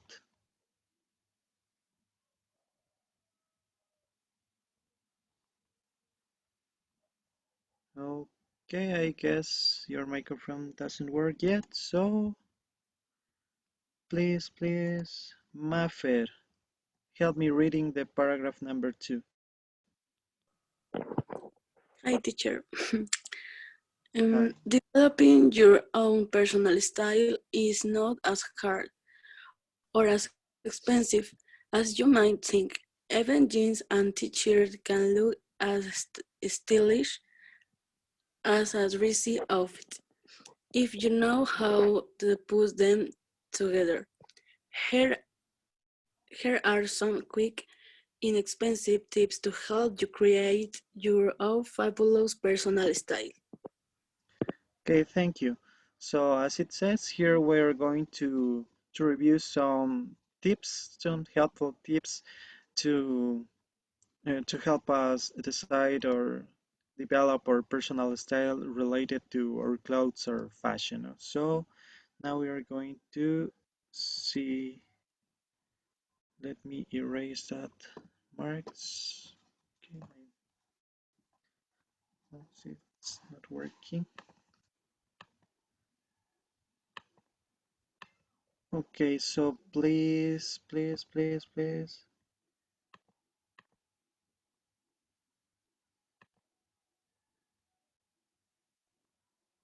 Cassandra, please help me reading the tip number 1. Don't wear clothes that are too old or too young for you and choose styles that are appropriate for your lifestyle. You want to feel as comfortable as possible.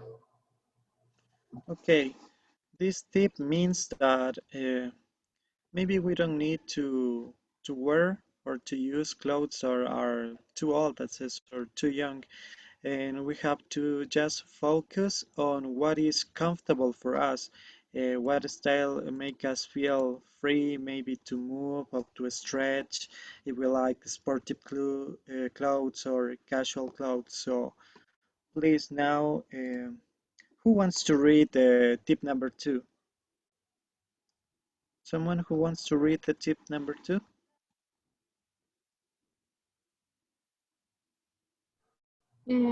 Flip through a magazine to find styles you like. Use the photos as a guide. Okay, that's a good option too, yeah. ¿Alguna vez han hecho este tip ustedes de buscar tal vez outfits en revistas para ver cómo combinar mejor su ropa? ¿Lo han hecho? Have you ever practiced this tip? Yes. Yes, Yes. yes, Yes, maybe yes, yeah. Okay. In Pinterest, yeah, that's a good platform in which we can find some different images or pictures about whatever topic. And yes, there are some nice and fancy outfits to look for. So please now, someone else who wants to read the tip number 3.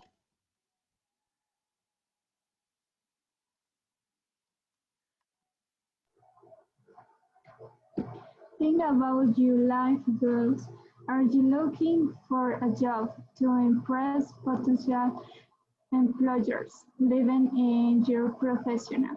Look by adding some accessories to the suite you already have. How about a skirt, a colorful new theme? Okay, so we were in tip number 3, but now that you have read the tip number 4, we can advance. So think about your life goals. Are you looking for a job? Okay, this means that maybe we need to differentiate the moments that we're for what we are clothing. For example, if we have a presentation or we have to when we used to present some topics in the university in presential classes, when we were in face-to-face modality, teníamos tal vez, digamos, alguna exposición en la universidad, so we had to use some formal clothes maybe.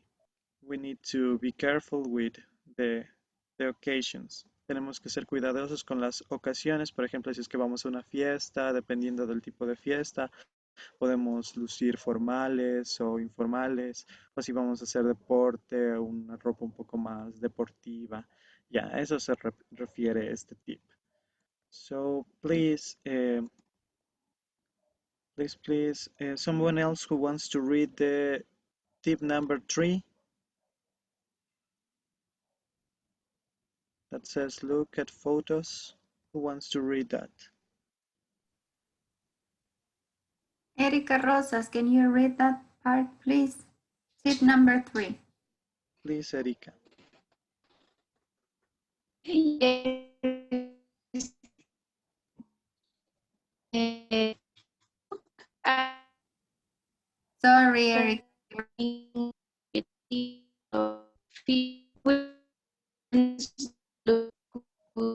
Which one?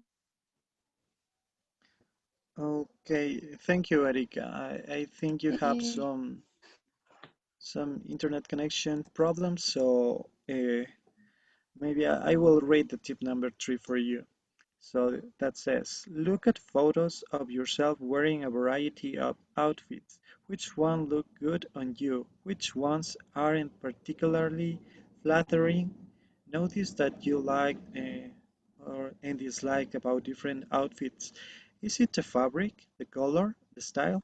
Yes, this tip is very useful because uh, make us notice if we maybe we can look at when we wear an outfit, we can just take pictures of ourselves and maybe we can see how it looks in our body. So it, there are three questions that are I think are important for noticing if our outfit looks good and it is maybe the fabric the color and the style. So this means that este consejo hace referencia que podemos también tomarnos una foto, tal vez de cuerpo entero, luciendo nuestra ropa y podemos ver si es que nos queda bien, si tal vez la tela es adecuada o el color nos queda o también en el estilo, si está bien, dependiendo si nos gusta más el estilo deportivo, casual o un poquito más formal. Okay, so please, now, Maffer, please help me reading the paragraph number 5, the tip number 5. Call attention to your bed's features. Choose color that bring out the color of your eyes. If you are not as slim as you like to be, buy tailored clothes that feel well. Don't just wear baggy outfits to cover up just few extra pounds. Choose the best fabrics for your shape. Silk may feel nice, but be careful. Shiny fabrics can make your look heavier.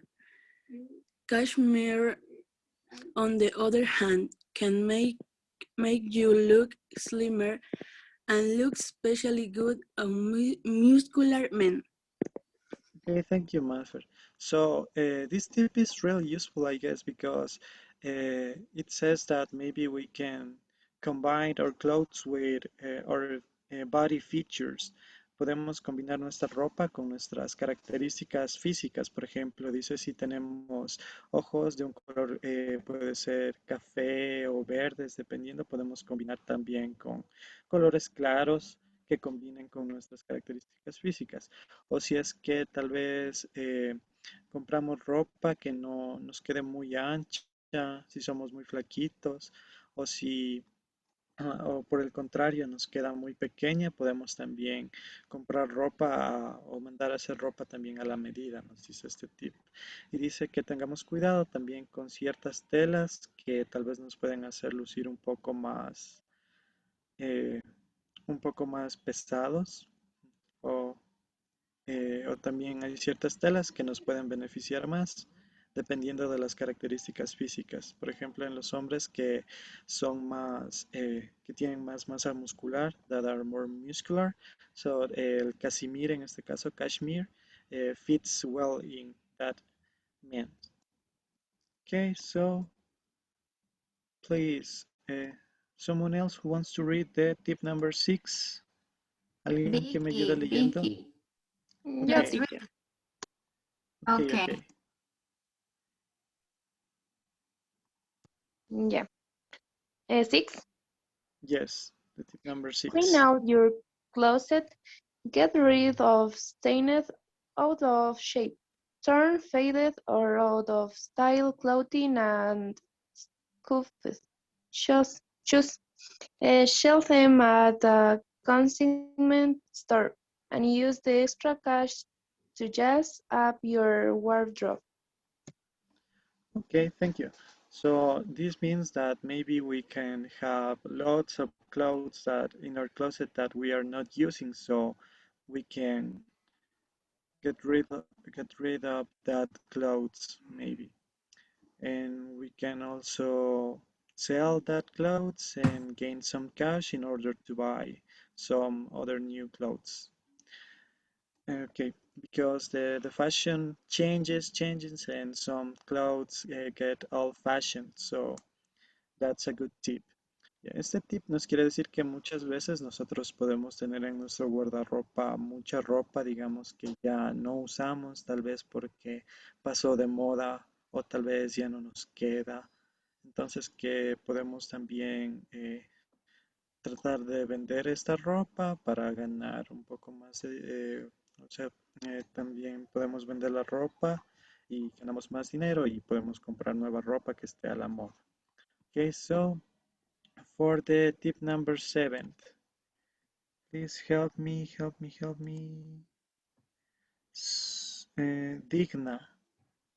Digna, please help me reading the tip number 7.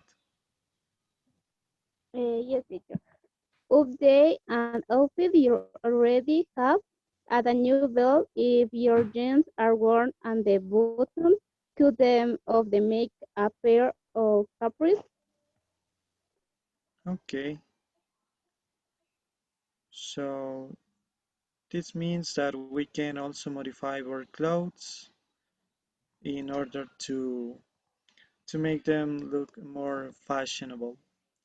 So please, someone else who wants to read the final tip, the tip number 8.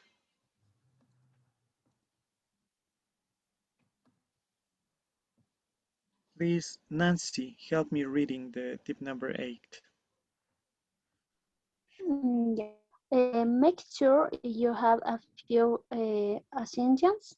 Need a wear-fitting sweater, a pair of casual boots, workout pants.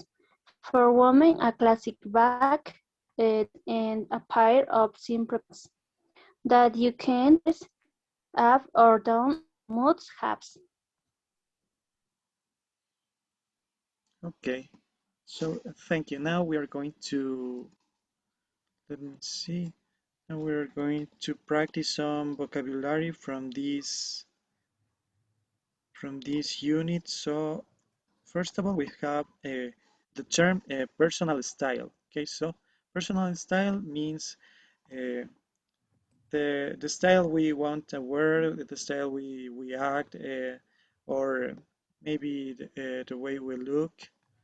That's it. There are much things involved in this term, personal style.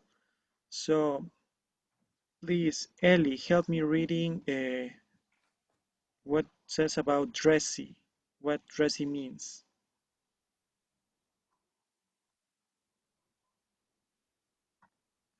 Please, Ellie, ayúdame leyendo la parte de dressy. Yo, teacher. Yes. Yeah. Dressy. Suitable for formal occasions. It's without being too fancy. She usually wears black or brown, and she likes a sweet one that will take her straight to a function afterward as well. Okay. So dressy means like to, as said here, suitable for formal occasions maybe, or it's dressy without being too fancy. So let's hear. Dressy. Suitable for formal occasions, it's without being too fancy. She usually wears black or brown and she likes a suit, one that will take her straight to a function Okay. after work as Now well. please, Maffer, help me reading what says about fabulous.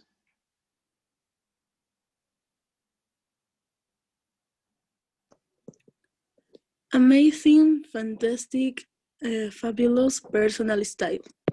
Okay, thank you. So these are synonyms of this word. Fabulous means amazing, fantastic, thrilling, something like that. So now let's hear. Fabulous. Amazing. Fantastic. Personal style. Now we're going to, please. Who hasn't participated yet? Jenny, please help me reading fabric.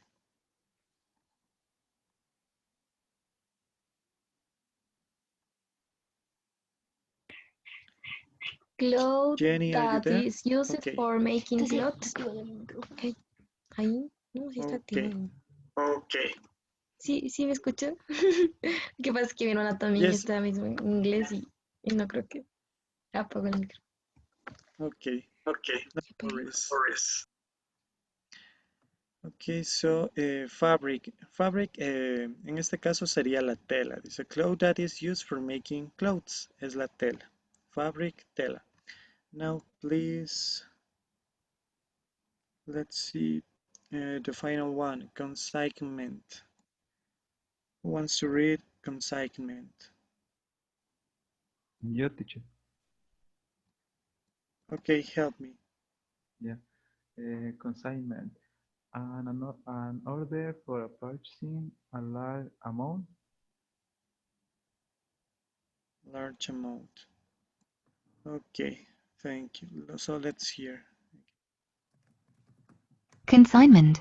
An order for purchasing Okay, a large amount. so with the words that we have reviewed in this part, now we are going to answer some questions here. Okay, let's see. Okay, in this part, who wants to answer this part? Please help me, Nancy. Nancy, help me reading the definition.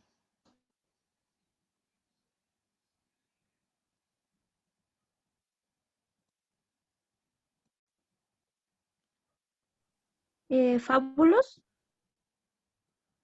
Okay, help me just reading. Ayúdame leyendo la definición, ¿ya? Luego vemos cuál es el término correcto. An important part of a characteristics of something. Care attention to your pets. Okay, so I think this word we have seen checked before, so it's a synonym of characteristic. So in this case, the answer is features. Okay, features es un sinónimo de características y es algo en este caso dice que llama la atención. It's a feature. So let's see. Who wants to read? Now please, Maffer, help me reading the definition. Suitable shoes styles that are for your lifestyle. There were other more ways to raise some issues. Issues, okay. So which of these options could be the correct? That fits in the sentence. Choose styles that are to be approachable, appropriate, potential, or alternatives. Who wants to participate? Who wants to respond? Dice, elige estilos que sean para tu lifestyle, tu estilo de vida. Number 3. Okay, let's see, number 3. Yes, that's it, thank you, appropriate. So I'm going to read this definition. Having a neat or tidy appearance by clothes that fit well. What word that could fit in this sentence? ¿Qué palabra sería la correcta? Who wants to participate? Or who knows the answer?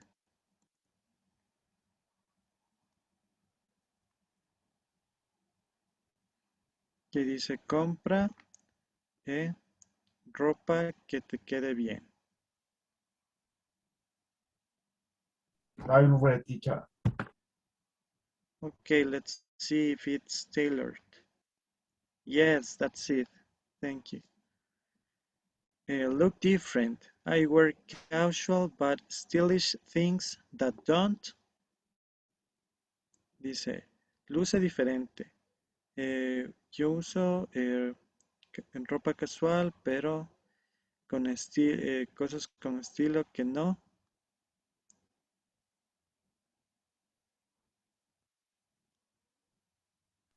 Look different. I wear casual but stylish things that don't. Okay, let's see. Wardrobe. No, the answer was stand out. Okay, stand out. We haven't checked that phrase, so it doesn't matter. Something that cannot be done without. Make sure you have a few. He gave me just about enough to cover the. Alternatives, teacher. Okay, let's see. Alternatives could be make sure you have a few alternatives. No, essentials.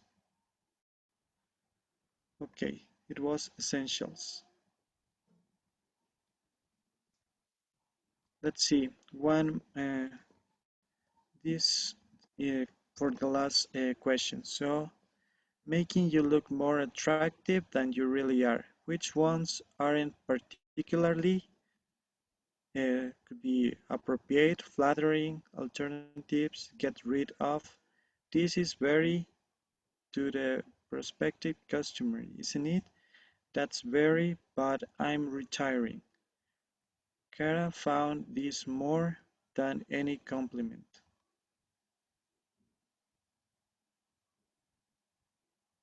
What will be the answer? Appropriate, flattering, alternatives, or get rid of? Who knows the answer?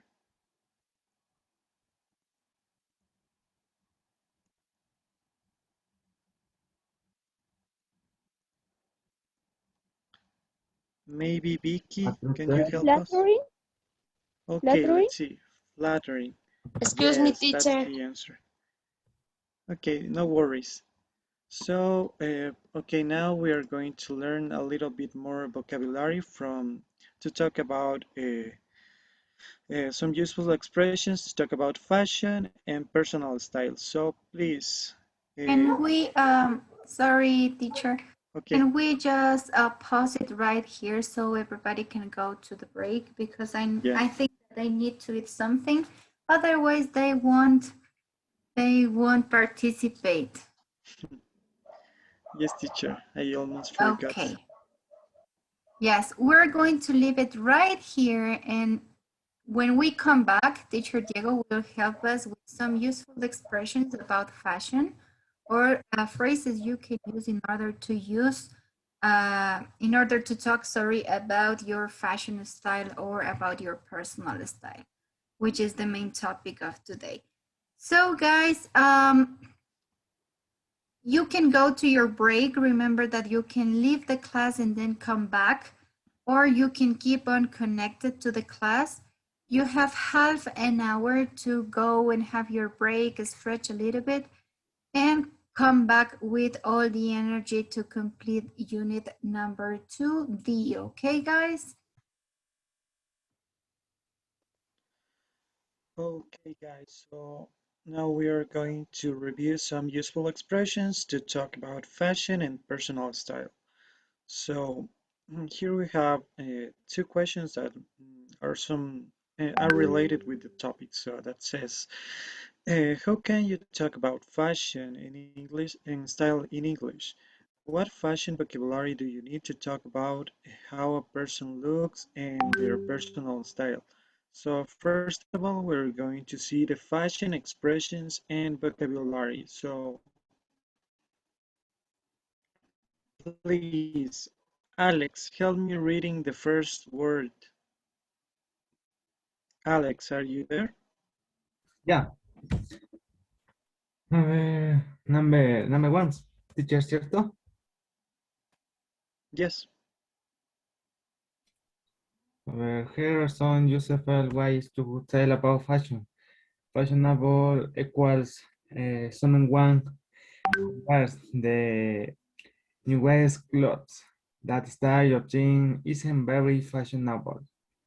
Or personally unfashionable or of fashion. Okay, thank you, Alex. So as you can see, fashionable means to stay in the newest trends of fashion. So as here we have an example that says that style of jeans is very fashionable. And the opposite of this word of fashionable can be unfashionable or out of fashion. Fuera de moda, pasado de moda sería. Okay, so now we're going to read the second one. Please, Brian, help me reading in, the word in bold. Okay. In it's something is in it fashionable are skinny jeans still in. Okay, thank you. So it's like a synonym of fashionable. To say something is in means that something is on fashion. For example, are skinny jeans still in? This is a question about fashion. So please now, Maffer. Are you there, Maffer? Please help me reading trendy. Trendy. Now, trend, fashionable. And her downstairs are very trendy. Okay, thank you. So this means tendencia. Okay, when we talk about fashion, we can use some expressions like trendy, something that is trendy, it's fashionable. The noun of trendy is trend, that means tendencia. So the example says, all her daughters are very trendy, que están en la moda. Teacher, Okay, tell me. trendy is tendencia. Sí, como sustantivo, como noun, trend means tendencia.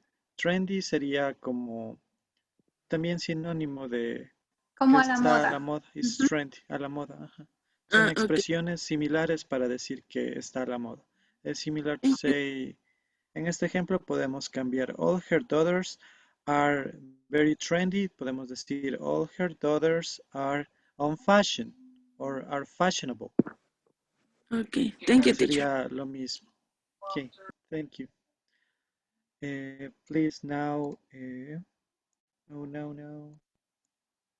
Cassandra, please help me reading the next one, the latest. The latest from the Hateful runway, the most recent fashion from the fashion shows and models on the Catwalks runway. I like keeping up with the latest fashions. Okay, thank you. So, the latest means lo más actual, lo nuevo. We can say the latest of fashion, lo más actual, lo nuevo de la moda. And from the catwalk. Catwalk means pasarela, o también se puede decir runway. Runway o catwalk son pasarela. Entonces aquí el ejemplo nos dice, I like keeping up with the latest fashions. Okay, las modas de tendencia, las nuevas, todo lo nuevo de la moda quiere decir the latest. Okay, so please now, Nancy, please help me reading the next one, all the rage. Yeah, all the rate. Currently, very fashion favorite. It is all the rate to wear your shirts very long on your wines. Okay, thank you. This is similar to say the latest because it is what is currently fashionable in the new trends of fashion. So, it's similar, es una expresión similar para decir lo nuevo, lo más actual, lo que está a la moda en estos días. All the rage to wear your trousers very low on your waist. Now, please,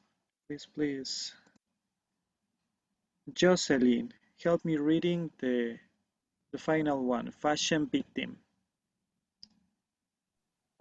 Yeah. A fashion victim is someone who follows fashion but doesn't think about it looks good or then we didn't she get those but they are horrible. I think she's a bit of a fashion victim.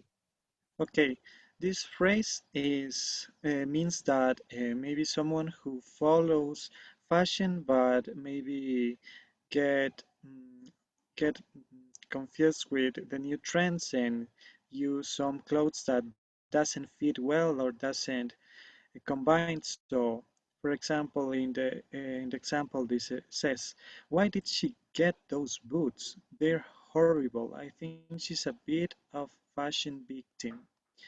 Que en español sería, eh, ¿por qué ella consiguió esas botas o se puso esas botas? Están horribles. Yo creo que ella se podría decir, es como una víctima de la moda. Es un poco víctima de la moda. Y en este caso hace referencia cuando hay personas que supuestamente siguen las tendencias de moda, pero muchas veces, como vimos los consejos anteriores, no siguen los consejos y puede ser que las prendas nuevas de tendencia les queden mal o no les queden con su shape of body, sus características físicas, the body features. So those people are fashion victims. Don't forget, guys. Okay, now we are going to keep on with the second part that talks about style expressions and vocabulary. So please, Lillian, help me reading stylish.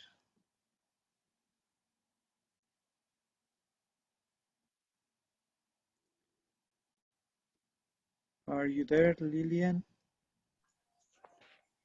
Sí, teacher, aquí estoy. Estaba hablando, ha estado desactivado el micrófono. Okay, no worries. Please help me reading stylish. Stylish, with style. He wore a very style waistcoat. Okay, thank you. So this means con estilo, ¿no es cierto? With style, con estilo. And the example says he wore a very stylish waistcoat. Él usó un abrigo largo muy con estilo, podríamos decir. Okay, so now please, Victoria, help me reading chic.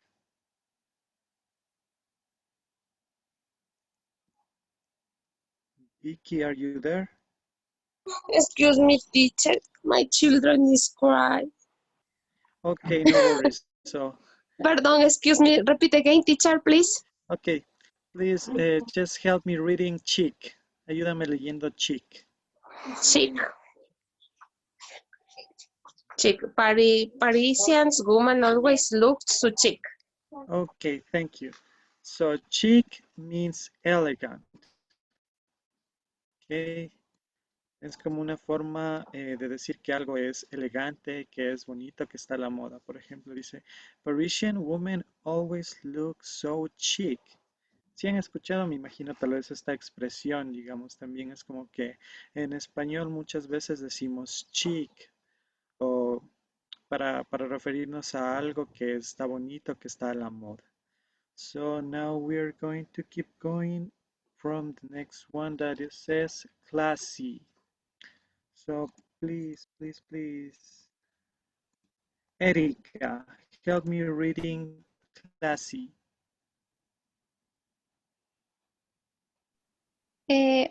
Lo siento, mi pantalla está congelada, no me aparece. Okay, no worries. So please, Please. Mauricio, help me reading classy.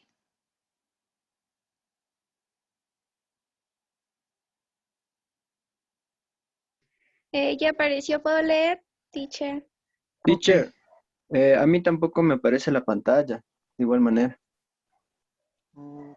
Okay, let's wait a little bit. Eh, Ayúdame leyendo si es que ya te salió ya, por Ya.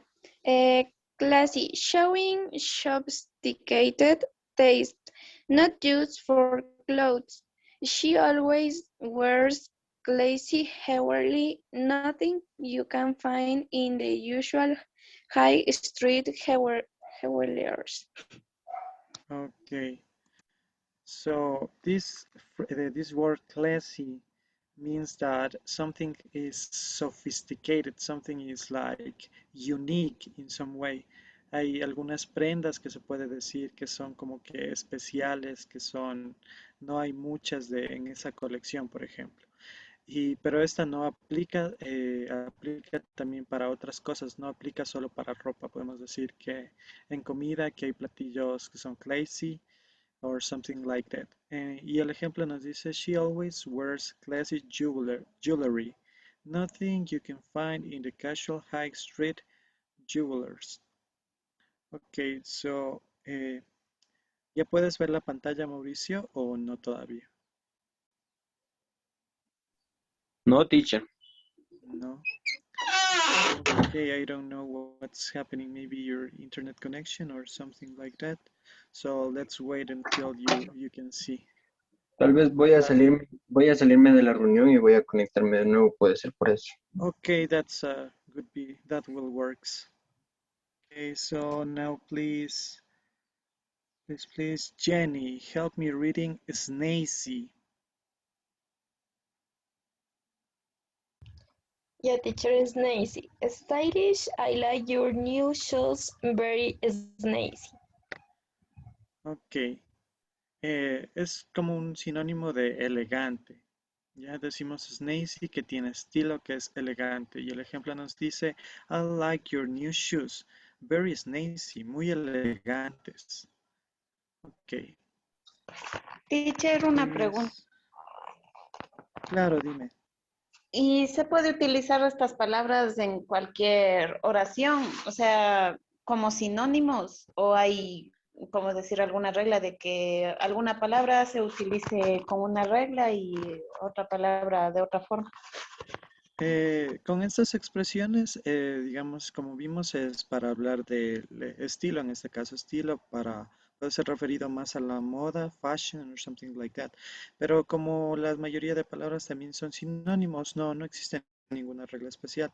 Si tú quieres hablar, digamos, describir tu vestimenta o describir la vestimenta de alguna persona o de un modelo que veas en una revista o en la televisión, puedes usar cualquiera de estas palabras, dependiendo si están como sustantivos o como adjetivos. Se utilizan sin ninguna regla, solo que son sinónimos. Si es que quieres variar para no repetir, tal vez tienes que escribir algún ensayo sobre moda, puedes utilizar estas expresiones. Thank you, teacher. Okay, thank you. Okay, now please, a snappy dresser. So let's see. Brian, please help me reading a snappy dresser. Okay, a snappy dresser. A person who dresses with great attention to detail and who looks good calling is a very snappy dresser. He always looks very well present. Okay, thank you. And sorry for the noise. Some dogs are barking outside, so please, guys. Okay, so a snappy dresser.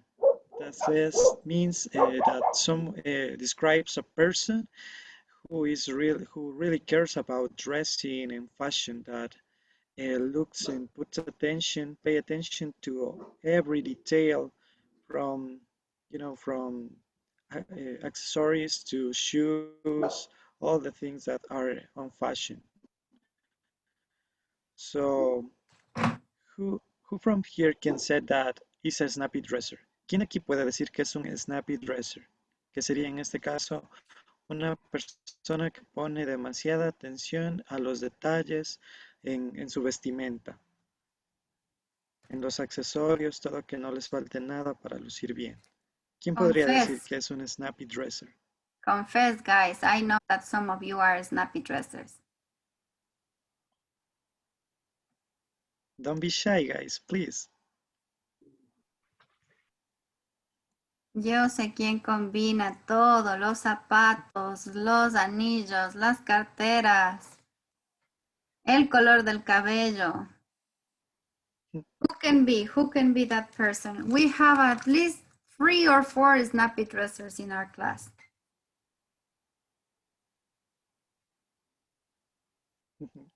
I know that Jenny is a snappy dresser, for example, Jenny.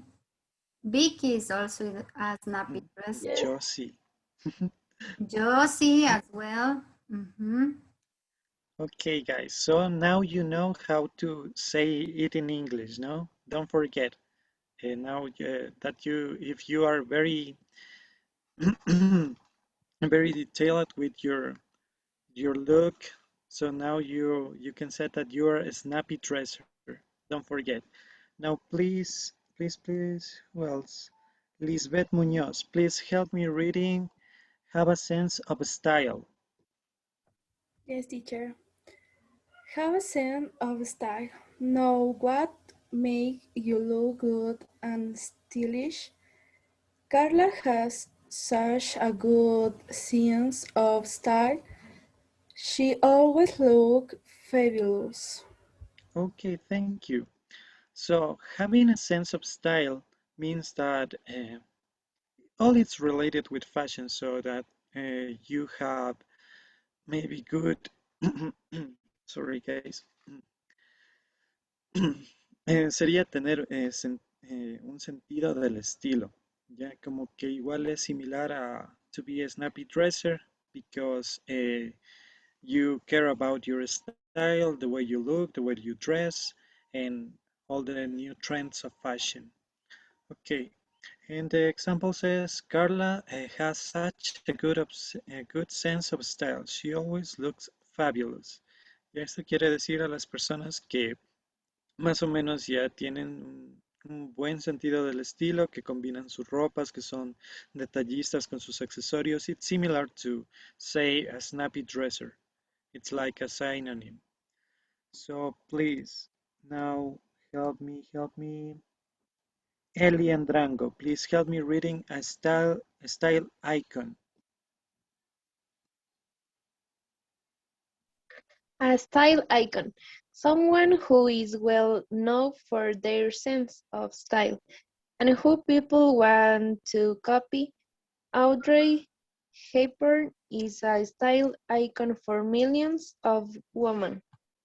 Okay, and this means this refers also to the both expressions that we learned before that says snappy dresser and have a sense of style, but this is when someone becomes an icon in a subject. For example, in this case, in fashion, there are some famous people that become an icon dresser and has lots of followers.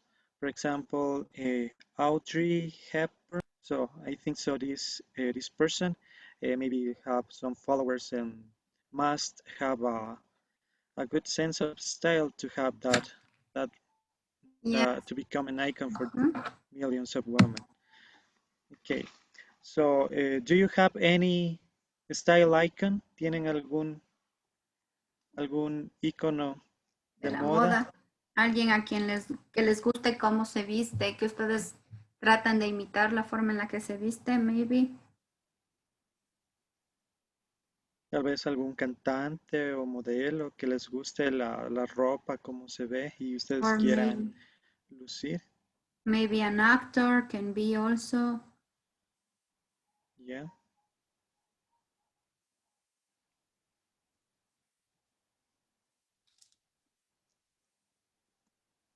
Nobody Okay, wants to guys. imitate to nobody. You're original. You follow your own rules. Kardashian, teacher. As Kardashian. Okay, Vicky wants to Yeah, follow the Kardashians. Yes, that's a good example of a that's style example. icon. Mm-hmm. Yeah, thank you. Very good. So now the final expressions that we have that says, well, I'm original, says Mafra. Okay, please, please, please, please. Majo, Maria Jose, please help me reading the last one. To scrub up well.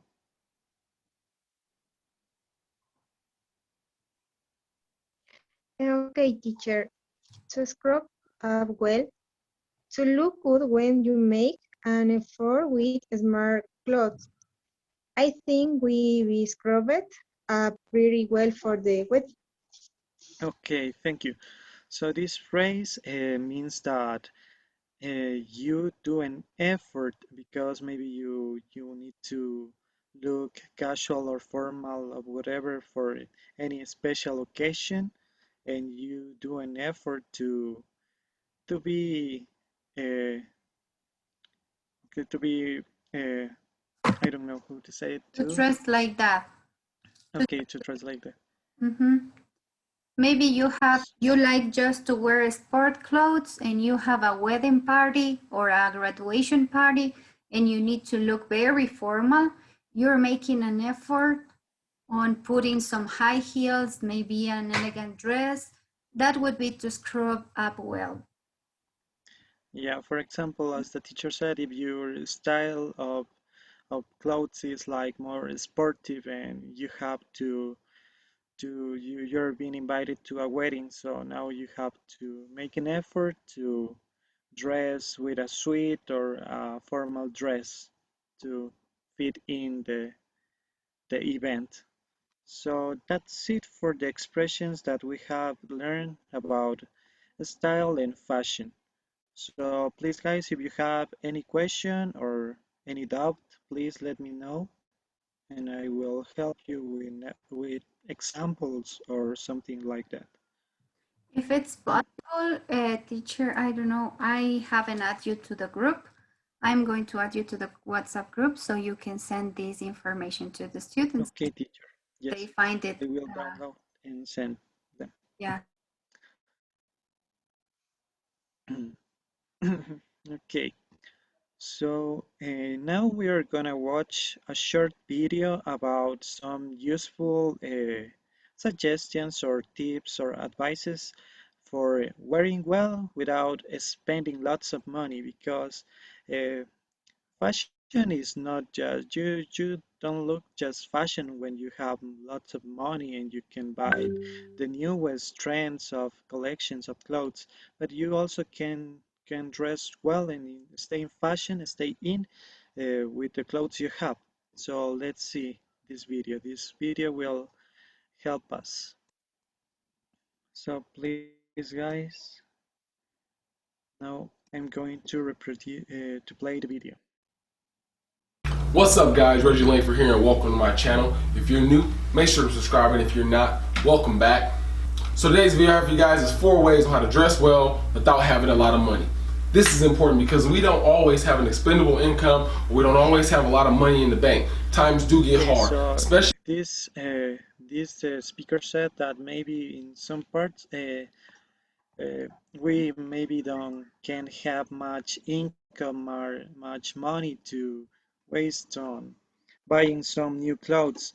So for this reason, he will give us some tips to start to buying some cheaper clothes or just to make an outfit with the clothes we have. the hardest times usually come when you go out to the mall with your friends, you're shopping around, you don't have money, but you're seeing a lot of things that you want to buy. So I'm going to tell you 4 ways how to dress well without always having money. So the first way to dress well without having money all the time is to buy clothes that are on sale. So it's important to buy clothes that are on sale because why? The first tip that says the speaker said is just looking for sales or discounts. Maybe in some shopping stores there are clothes that have lots of discounts, so we can get access to that clothes that are more cheaper than other clothes. On sale. It not only saves you money, a lot of times you can get clothes ahead of the next season because they're going out of season. Okay, so this is important because now if you store them properly, these things will be ready for the next season. So when that time comes, you don't have to go out and splurge for those clothes when that season comes, and they're also going to be marked higher during that season. So you get these clothes early, save money at that time. Yes, maybe you have to spend a little more at this moment, but a lot of times you're going to be on sale, so you are saving money. Okay, so buy clothes that are on sale, check that clearance rack, don't break the bank, and keep money in your pocket. The second way to dress well without having money is to not wear faded clothes. So when you start wearing faded clothes, that tends to mean that those clothes are a little older and it's time to get rid of them. So if you want to look nice and dress well, you want to wear clothes that look fresh and look new. Okay, so don't start busting out those faded jeans or that faded t-shirt. Wear something that pops, wear those nice colors, wear something that's vibrant and new. Okay, always take care of your clothing so that they don't start to fade, and if they do start to fade, ditch those things and get something new. So the third way to dress well without always having money is to invest early. So what I mean by this is to buy those higher quality, higher priced clothes when you do have money. So if you're always buying $5, $7 shirts, $30 jeans, and they're always going out on you fast, they're ripping, they're fading, and you're having to buy them over and over and over, then you're wasting a lot of money. If you invest in that $30 shirt, you know, those $75 jeans, those things that may cost you a little bit more money but will last you a longer time, you will eventually begin to save more money. Because those higher quality things are going to last longer, they're going to look better for a longer period of time, therefore saving you money. And you won't have to continuously buy those things. Because in this case, he refers to the quality of the clothes we are buying, because maybe if we bought higher quality clothes, maybe it will last for more time, because when we are using clothes that is much cheaper and with a low quality, it will get ruined in a short time. So it's better to invest in quality while buying these clothes.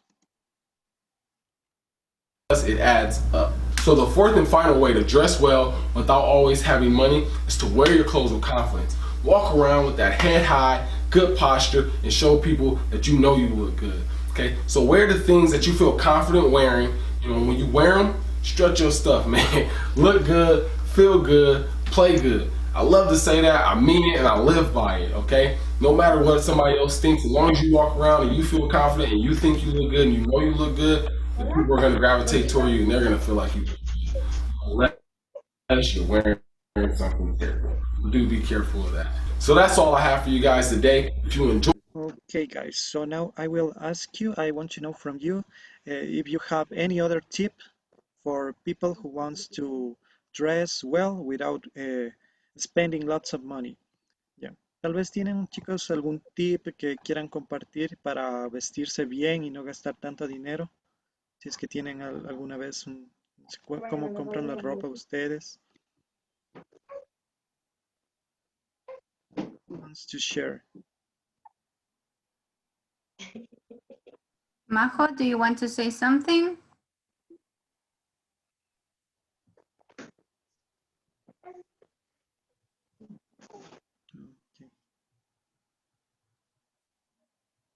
Vicky, what would you recommend us in order to look good or dress well, but not spending so much money? What do you usually do? I recommend teacher. I prefer the casual look because it's more elegant, it's more interesting, and I think it's more serious and professional. Exactly. But what do you do, for example, when you need to buy some clothes or you need to look good for any occasion or event and you don't have so much money? What do you do? What do you do? ¿Qué hacemos si es que no tenemos mucho dinero, pero Queremos vernos bien o vestirnos bien para una ocasión. What do you do? I think look the clothes in the closet and probar, teacher. Try. Y probar, sí. More prints. And do you like the style? And see if you like the style, okay? Maybe you can try some other matches, right? Hay que tratar de ver si hay nuevas combinaciones. Si es que lo que tenemos en nuestro closet funciona combinando con otros colores tal vez o otras. The look the application Pinterest. Okay, you can also look in Pinterest. Yes, there you can find some nice options. Let's listen. Okay, so now I'm going to ask you another question. Mm-hmm. So, for example, it says, have you ever bought second-hand clothes? Do you know what That's a good second-hand question. clothes means? ¿Alguna vez han comprado ropa de segunda mano? Yes, teacher. Mm-hmm. Yeah. There are many good clothes. Yes, you can find good clothes. Yeah, and it's a way to be friendly with the environment too. Okay, so who else have ever bought second-hand clothes? Who else? ¿Alguien más ha comprado ropa de segunda mano?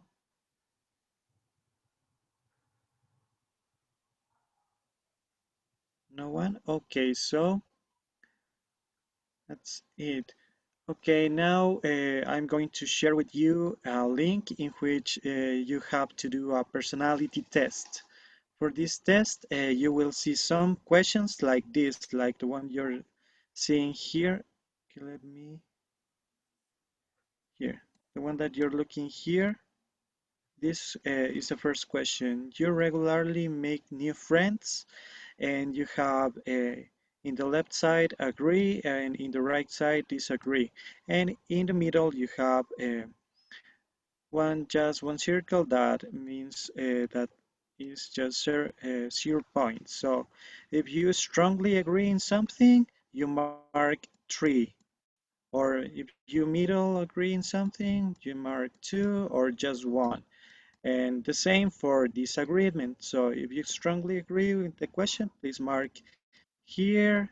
If you're not sure, mark here. And if you're a little bit, just a little bit sure, mark in here. So I'm going to share you the link for this personality test because it will help you to know which personality type you have, and maybe that will be related with the question that I asked you before. Do you think that the way you were represents your personality? And some of you said that yes, and some others said no. So let's see if it has to do with your personality or not. So I'm going to share you now the link in the chat. Please guys, if you have any question, ahorita les voy a enviar el link para que entren a esa página y realicen un test de personalidad. If you have any question, any doubt, if you don't understand one question of this test, please let me know. Okay guys, so here is the page that will appear when you open the link. And here you have some different questions in which you have to mark if you agree or disagree, or you stay in the middle. So please guys, for this activity you will have 15 minutes guys. Okay, so I will mark that time. ¿Ya pudieron entrar a la página, chicos? Yes, teacher. Okay, so please keep working. I'm going to play the timer now.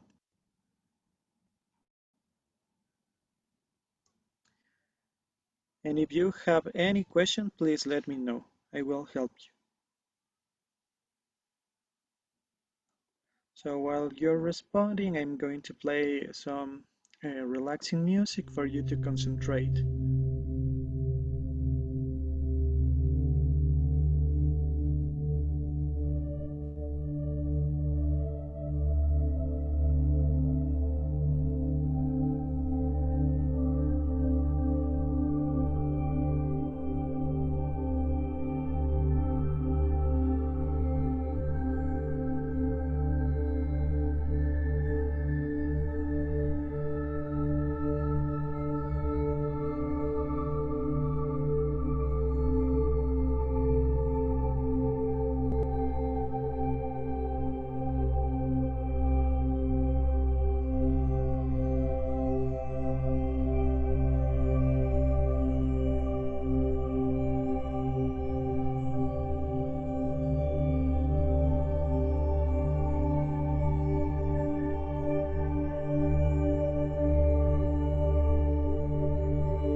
See, let me copy the link.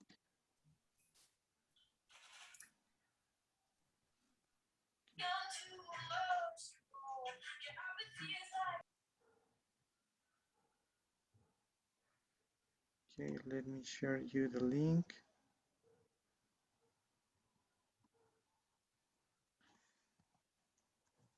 Here is the link of a Padlet in which you have to write 10 lines, 10 to 15 lines, describing your personality type or your personal your personal style. So there you can find an example of how you can write or how can you start your writing. And for this activity, you have 10 minutes, guys. So please, Just you just have to write, try to describe your personality or your style. What do you like? Your maybe your colors, your preferences, your kind of clothes that you wear, or whatever you want to share with your classmates and with us. just before you start this writing, don't forget the use of these guys over here, guys. No se olviden del uso de estos signos de puntuación.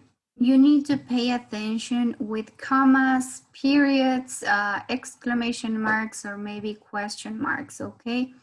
Be very careful. Remember that you use a comma when you need a break or when you need to separate two different ideas, okay? Then you have the period or the dot, ¿sí? El puntito. No se olviden que we use this when we want to stop altogether, ¿sí? Cuando vamos a hacer una pausa grande, cuando queremos pasar a otra oración, a otra idea, vamos a utilizar el punto. Then we have the exclamation mark. When you agree or you want to emphasize something, don't forget you can use this exclamation mark. Sí, todo lo que sea el signo de exclamación para darle más énfasis cuando ustedes están de acuerdo con algo o cuando quieren utilizar algunas frases, ¿no? Y tenemos también el question mark. No se olviden del signo de interrogación al finalizar una pregunta en el caso de que quieran preguntar algo dentro de su texto, que es una forma de escribir. Now, guys, pay attention to this activity because you're going to do it and it's going to be graded. Si la actividad que les acaba de dar ahora el teacher Diego es la que va a ser evaluada el día de hoy. Es decir, you have to write 10 to 15 lines talking about your personality or your personality style, okay? How do you dress? Teacher, ¿nos puede mandar el link al grupo de WhatsApp, por favor? Ya les envié. Ya, ahorita les envío. Try to use the words we have been talking today. Okay, try to use fashion, in, maybe chic. Try to use those words that you were learning today.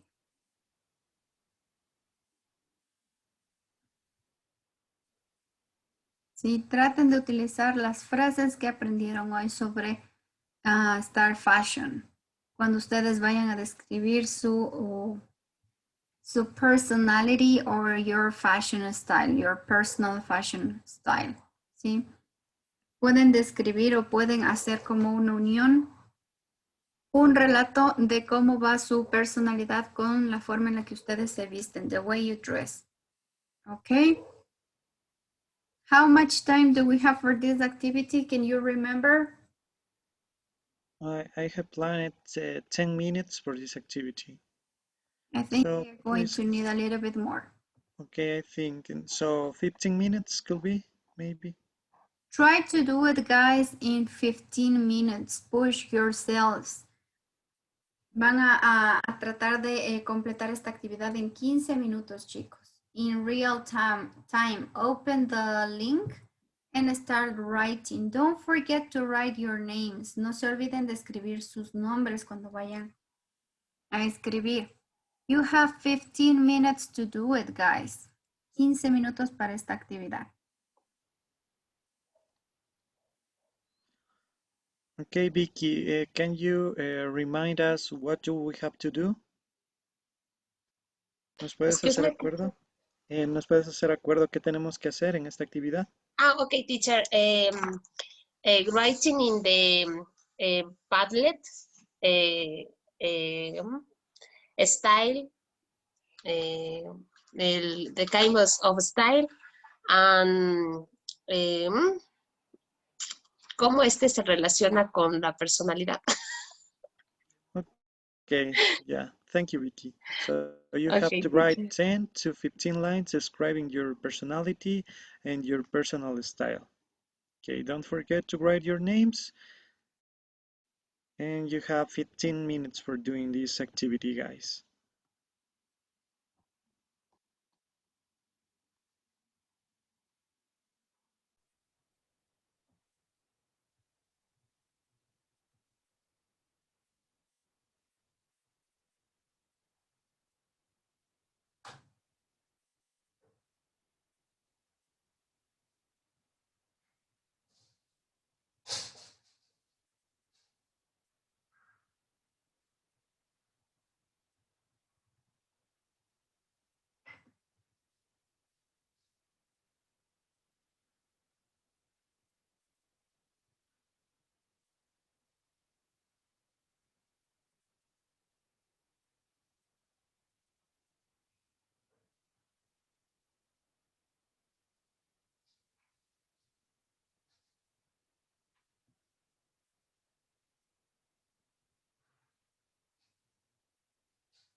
Guys, tengo aquí un anónimo que dice, my personality is fresh and fun. I always like to wear fashionable. Sí, teacher, es mío, sino que no sé, no me pude registrar. Voy a ver si que si puedes, edítale. Solo edítale en la parte, en los tres puntitos, haz clic, pones editar la publicación y escribe tu nombre antes del título. Ya, teacher, gracias.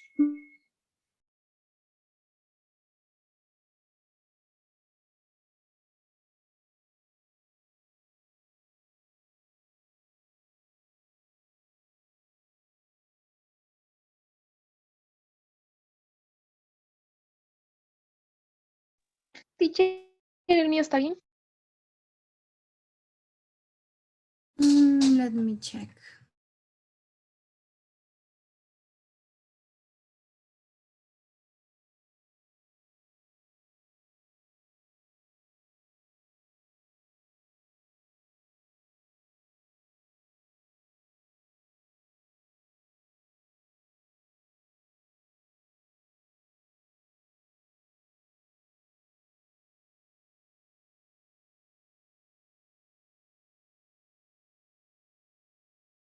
Ya, teacher, ahora sí.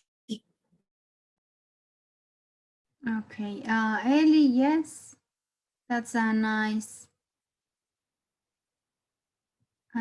paragraph about your personal style. And now, yes, it's a little bit longer, Giovanna. Thank you, teacher.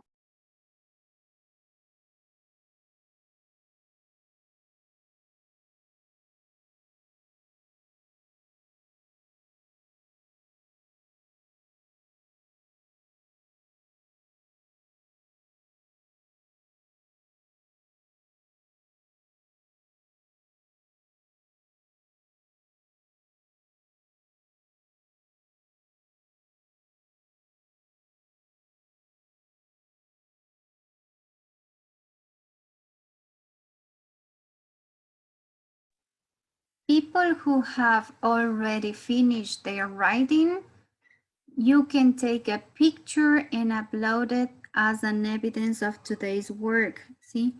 Los que ya vayan terminando pueden tomarle una foto y subirla como evidencia al classwork number 5 que tienen en su portafolio estudiantil. Pueden subir como foto o podrían subir como PDF. What works better for you. Lo que les sea mejor para ustedes.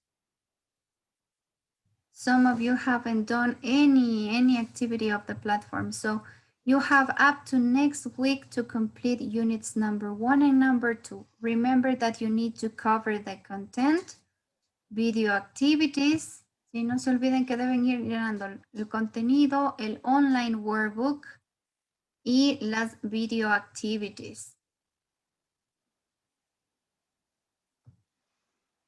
Okay, teacher, do you have any extra activity for the guys today? And no, teacher, that's it for the lesson. Okay. Okay, so guys, don't forget, if you have time in the afternoon, you can finish the activity of the personality test in order to know what is your personality test and if it is related to your personal style or not. And as I told you before, there are some aspects really interesting about the personality, as I told you before, such as, our strengths and weaknesses, what happened in our romantic relationships, or maybe when we will be parents, what will happen, or how can we grow up our children, and that's it. So I hope you like it, enjoy it, the activities I planned for you today, and I hope to see you again all the Sundays. So thank you guys, thank you for your participation, and that's it. Thank you, teacher. Thank Thank you. you, teacher. Thank you, teacher. Okay, thank you, teacher Diego. So you're free to put zeros to all the students in the classwork. You have the rubric, so you can keep on working in that. And guys, with you, we have to practice a little bit of the words I was listening during the whole class, so we can practice just some of the meanings of those words. Recuerden que con el teacher Diego estuvieron viendo una lectura. And you had some interesting new words over there. Teníamos algunas palabras nuevas ahí, interesantes. You're going to help me to develop these or to match these words.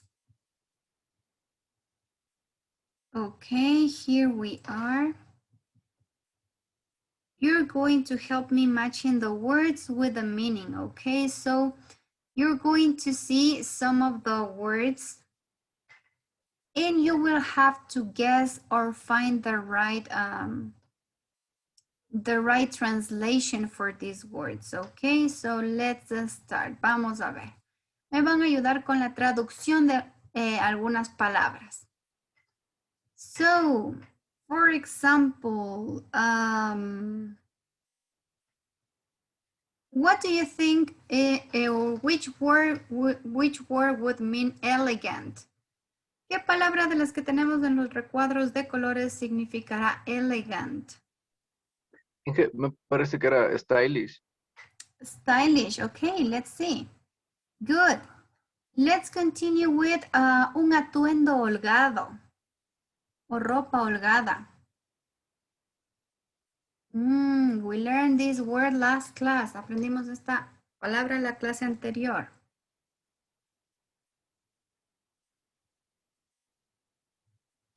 Baggy outfit. Perfect. We're talking about a baggy outfit. Excellent. So, what about if we want to say that we have una ropa rasgada o rota? ¿Cómo diríamos? La ropa está rota. Torn. Torn clothes. Exactly, torn clothes. What about la ropa manchada?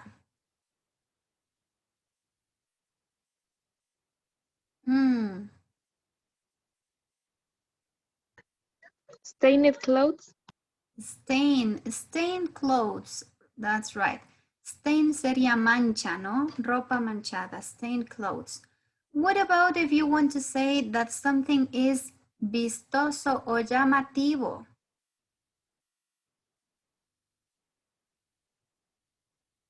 What do you think?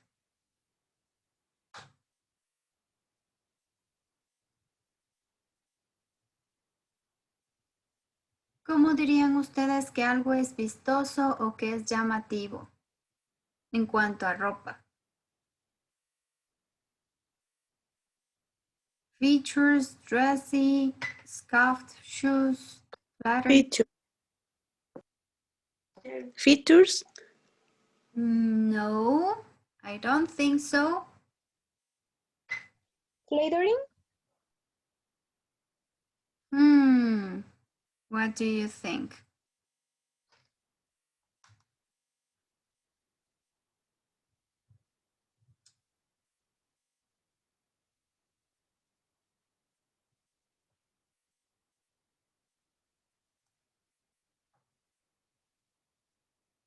Flattering, teacher? No. Jazz up your wardrobe? No. Let's pass this one. Vamos a pasarnos de esta. ¿Cómo dirían ustedes tela?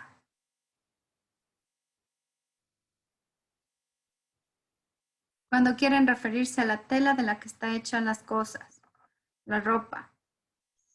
Fabric. Fabric, that's right. So we have fabric. What about if you want ropa hecha a medida? Si quieren ropa hecha a medida, how would you say?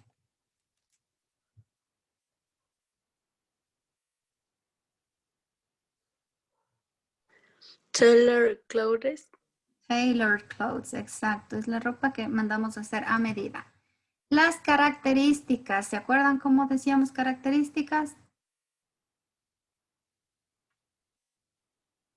Features. Ahí sí iba features, exactly. What about shoes? Shoes with something on them. Los zapatos con rayones.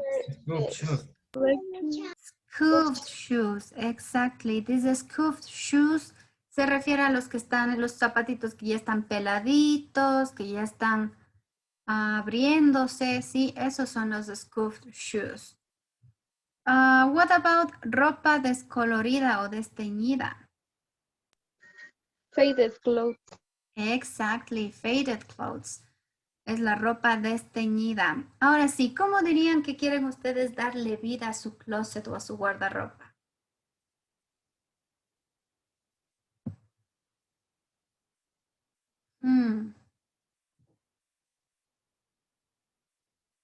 What do you think? ¿Cuál de jazz up your wardrobe nos serviría para decir darle vida al closet. ¿Y cuál creen ustedes que sería halagador? ¿Qué palabras? Flattering, teacher. Flattering.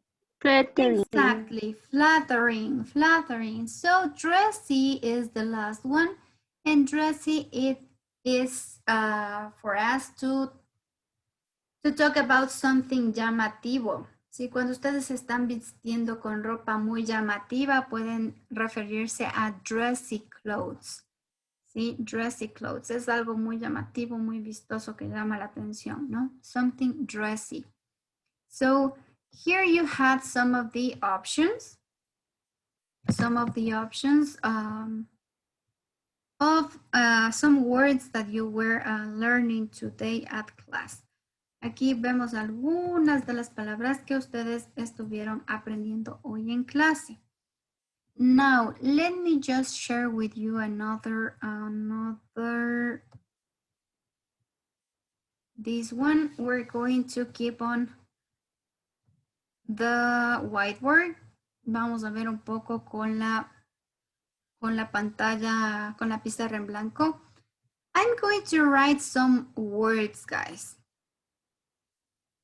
I will write some words and you will tell me, obviously randomly, you will tell me some of the pronunciation of these words, okay? Just let me move to the,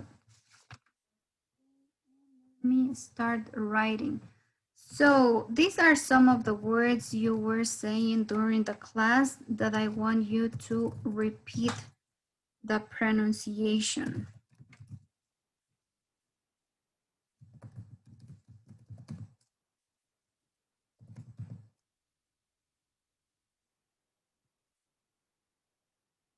Vayan viendo ustedes las palabras que voy escribiendo. Vayan repasando en casa la pronunciación y yo ya les pregunto de forma aleatoria cómo pronunciarían estas palabras, ¿ok? So let's write another round of words.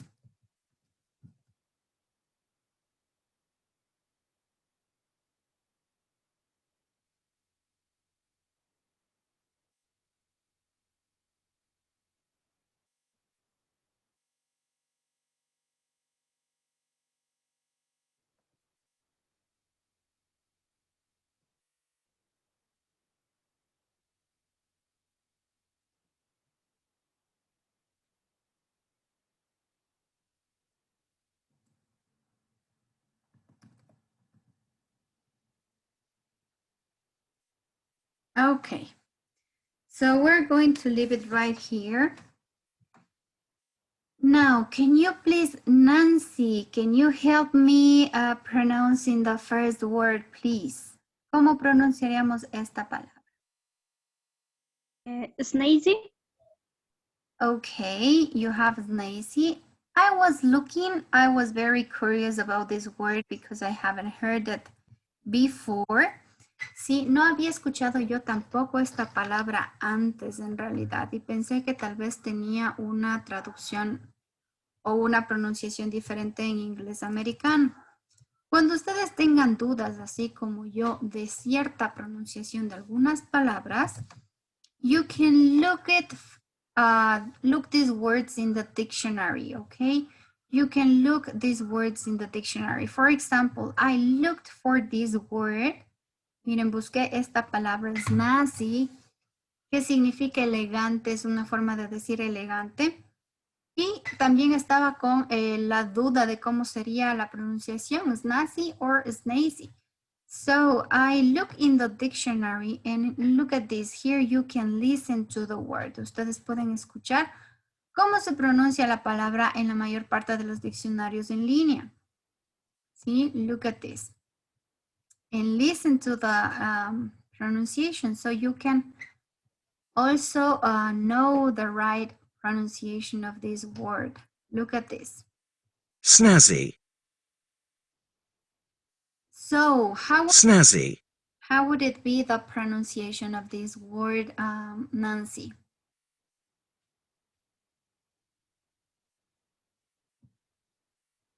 ¿Cómo nos quedaría entonces la pronunciación de esta palabra?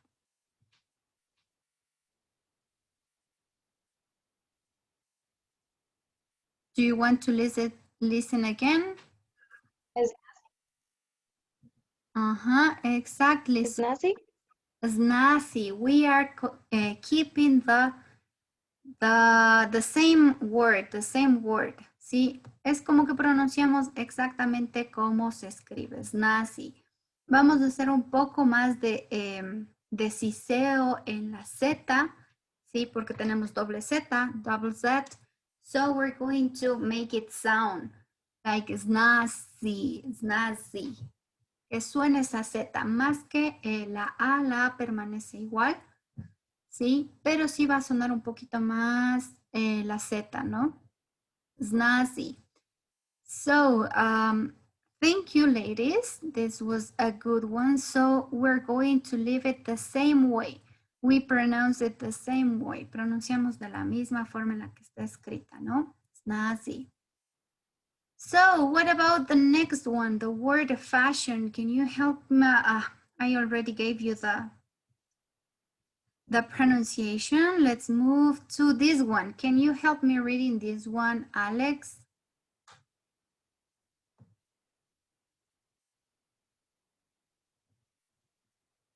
Teacher, la number 3, ¿verdad? Number 2 and number 3. Number 2, fashion. Number 3, lifestyle.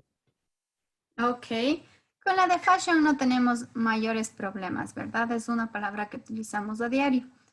This one, you can pronounce it like this.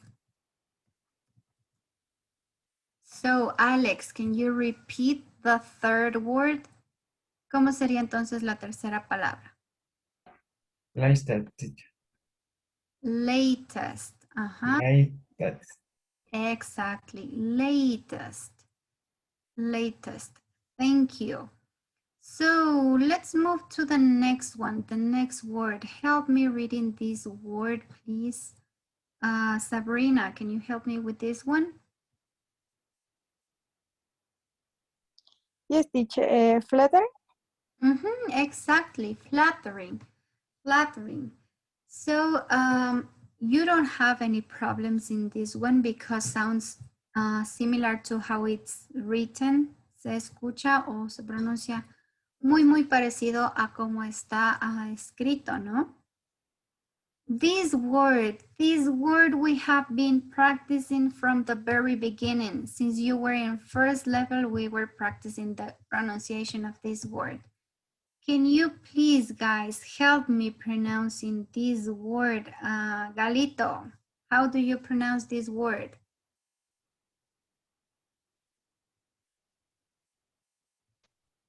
Yeah, teacher. Kind? Perfect. Thank you, Galito. Galito is making me believe again in humanity. Me hace volver a creer en la humanidad, Galito. Finally, kind. Okay, kind. Don't forget the pronunciation of this word. Kind. Si bien es cierto, tenemos ahí una I escrita, en inglés al momento de pronunciarla, ustedes van a tener el sonido de AI, ¿no? Kind, kind. Let's move to the next word. Can you help me with this one, Brian? A ver, eso sería vibes.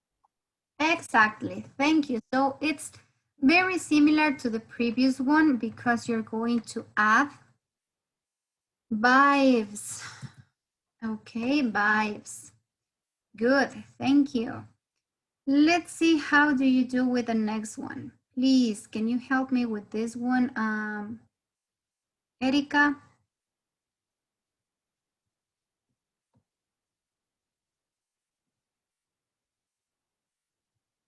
Yes, teacher. Can you? ¿Perdón? No lo entendí. Can you read this one? How do you pronounce this word? Dinner. Exactly, the same. Dinner. Exactly. Thank you. What about this? It's something that you all men use. Un accesorio para todos los hombres. How do you pronounce this one? Javier Córdoba, are you there?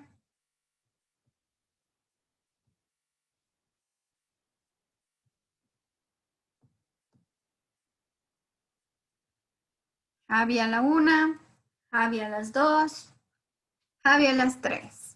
Digna, can you help Sí, teacher. one? Javi. Presente. Okay, can you help me with this one, please? How do you pronounce this word? Sí. Sí. Okay. Repeat it again after watching this, Javi. How do you pronounce it? Tie. Tie, a tie. ¿Qué Tie. significa una tie, Javi? Do you know? No, teacher. Cuando te I pones don't know. terno. When you use a suit. Corbata. Corbata. Exactly, thank you. Es una corbata. Digna, can you help me with the next word, please? Stylish. Exactly, stylish. Stylish. So don't forget, if you have some maybe doubts with the sound of this word, remember that this word comes from this one. Sí, cuando no estén seguros de cómo pronunciar esta palabra, acuérdense de cómo pronuncian esta. ¿Sí? Style. Entonces la otra también va con la misma pronunciación, ¿no? Stylish. Stylish. Stylish. Okay. Thank you, guys. Let's move to the next one. Can you help me reading this one, please? Giovanna?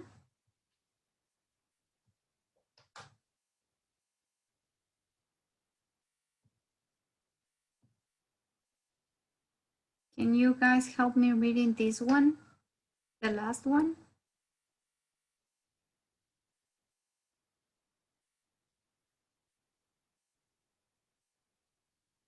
Nobody. Okay, you're already tired. Slim. Don't forget that this slim is the same word. Cuando ustedes preguntan los hombres por las camisetas o las camisas slim fit, sí, slim es algo que queda al cuerpo, ¿no? Que queda más apegado. How do we pronounce this word, Jenny?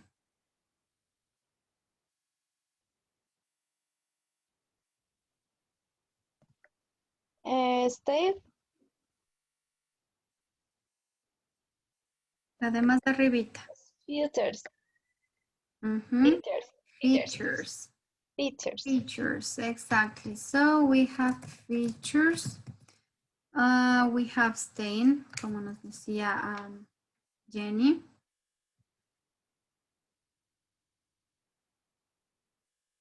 What about the next word? How do you pronounce it, Josie?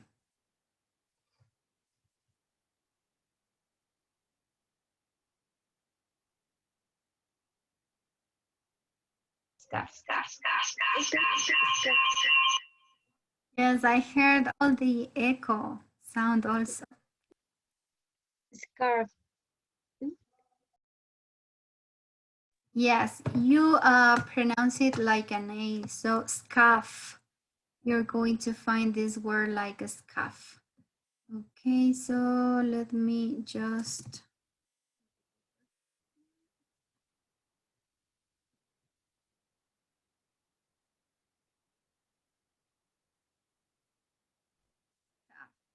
Okay, so thank you. Let's move to the next one. Do you know how is the sound of this one?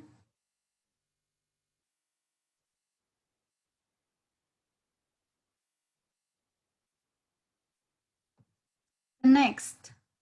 How do you pronounce the next word? Classy. Classy, exactly. So it remains the same. Se mantiene igual. Esa A la pronunciamos exactamente igual. So classy. Let's see, how do you do with the next sentence, the next word? Can you help me, Lily? How do you pronounce the next one?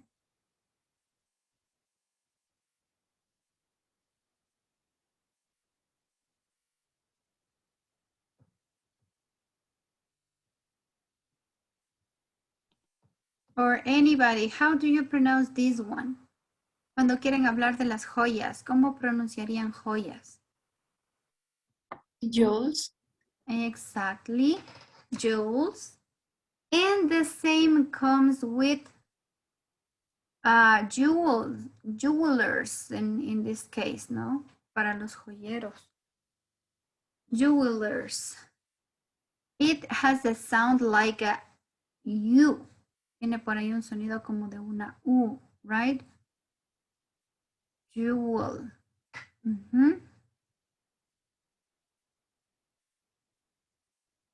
And the last one we saw was a style, right? Y teníamos la última style, que era la misma. So guys, make a screenshot or maybe write it in the notebook or in any place you keep your English notes so you can remember the pronunciation of these words. What am I doing this work of pushing you with the pronunciation? Because you need to have a better pronunciation of some words that we are discovering in these units, and because you are very close to the proficiency test. And this is one of the aspects that the evaluators can grade on your speaking. Sí, esta es una de las cosas que se les evalúa al momento de su suficiencia y es la pronunciación. So that's why I'm making an extra effort so you can pronounce the words better. Okay, so keep in mind the pronunciation of these words. Repeat it at least once a day if you can, so you don't forget how to pronounce these words. Traten de repetirlas a diario, qué sé yo, tómense unos 2 minutos para repetir o pronunciar estas palabras en la casa. Podrían hacerlo unos 2 o 3 días a la semana y así no nos vamos a ir olvidando. Okay, guys, let me share with you what do you have for this week as your classwork, as your homework. For this week, you're going to cover, or you will have to make another video. You have already completed your forum. You ended today, your writing forum ends.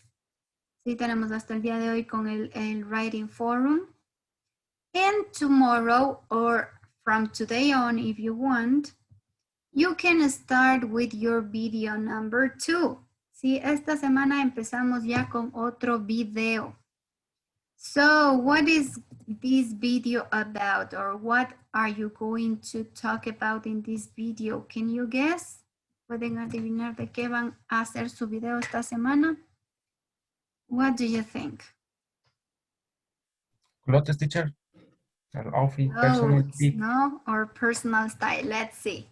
Well done, Alex. So, for this week, you're going to talk a little bit more about your personal fashion style, guys.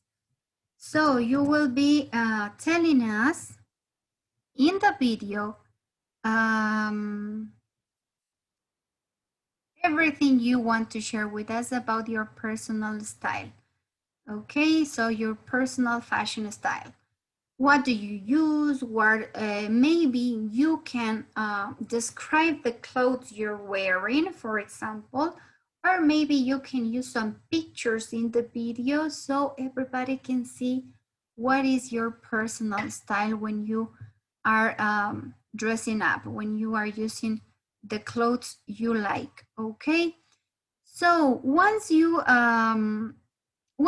open the link, una vez que ustedes abran el link de Flipgrid, you're going to find this. You're going to find this. Se van a encontrar con esto, ¿no? Es decir, con la descripción de lo que debemos hacer. What you have to do. Here you have, obviously, you have the information. You're going to talk about your personal fashion style. Please use some pictures. You can use your own pictures in order to describe the clothes you like to use, the colors, the fabrics, the patterns. Don't forget that last class we were discussing a little bit about this. ¿Sí? En la unidad 2B, 2B, en lesson 2B, ustedes aprendieron un poco más sobre los colores, las telas, los patrones, los materiales de la ropa.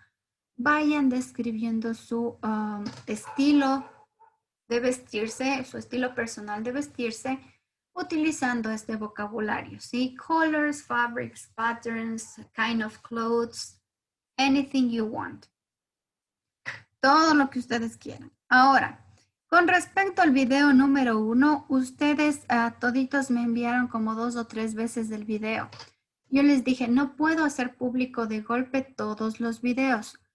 Una sola vez que suban ustedes el video es más que suficiente. Si a ustedes ya les salió, congratulations, your video has been uploaded, or you upload the video, ya está. Sí, si al finalizar ya la carga del video le salió, felicitaciones, su video se ha subido. Usted acabó de subir el video, es porque ya me llegó su video, ¿ok?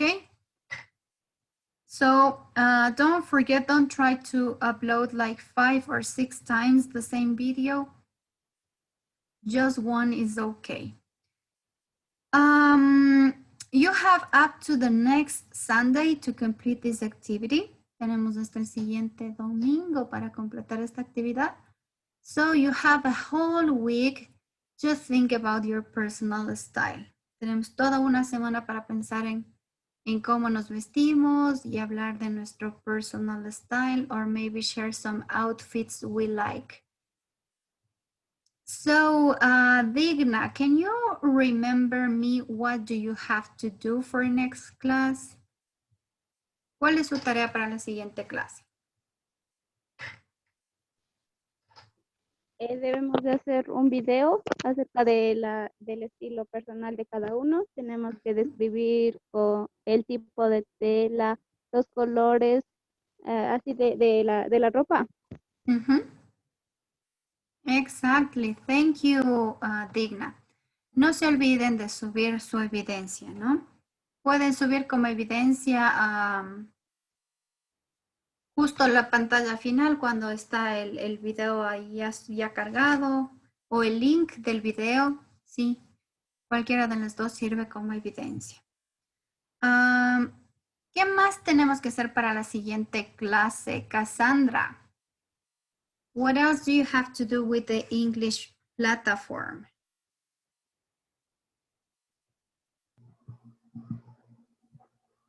Ya tenemos que terminar la plataforma. ¿Qué unidades? La 1 y la 2. Y la otra clase que nos dé, también igualar nos da 3.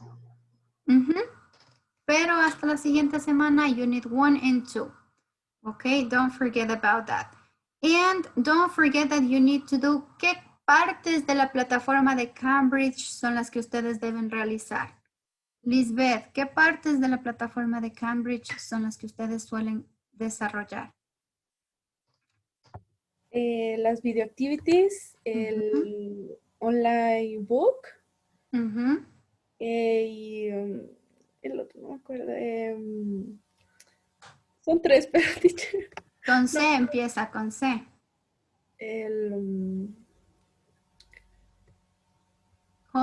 Classwork.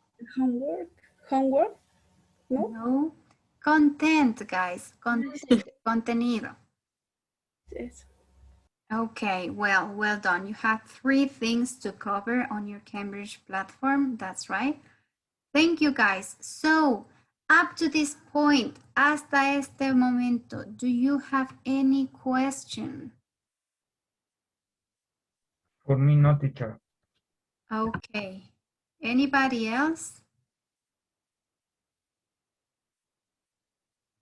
Todo claro, teacher. Ok, la siguiente clase, chicos, les voy a explicar cuál va a ser su trabajo de proyecto, ¿sí? Para que tengan un poco más de tiempo. No les he explicado antes porque el proyecto va a abordar el tema de la unidad 3, ¿sí? Entonces es mejor si es que vemos la unidad 3 y al finalizar les explico de qué se trata el proyecto con un ejemplo para que ustedes puedan verlo. Ok, guys.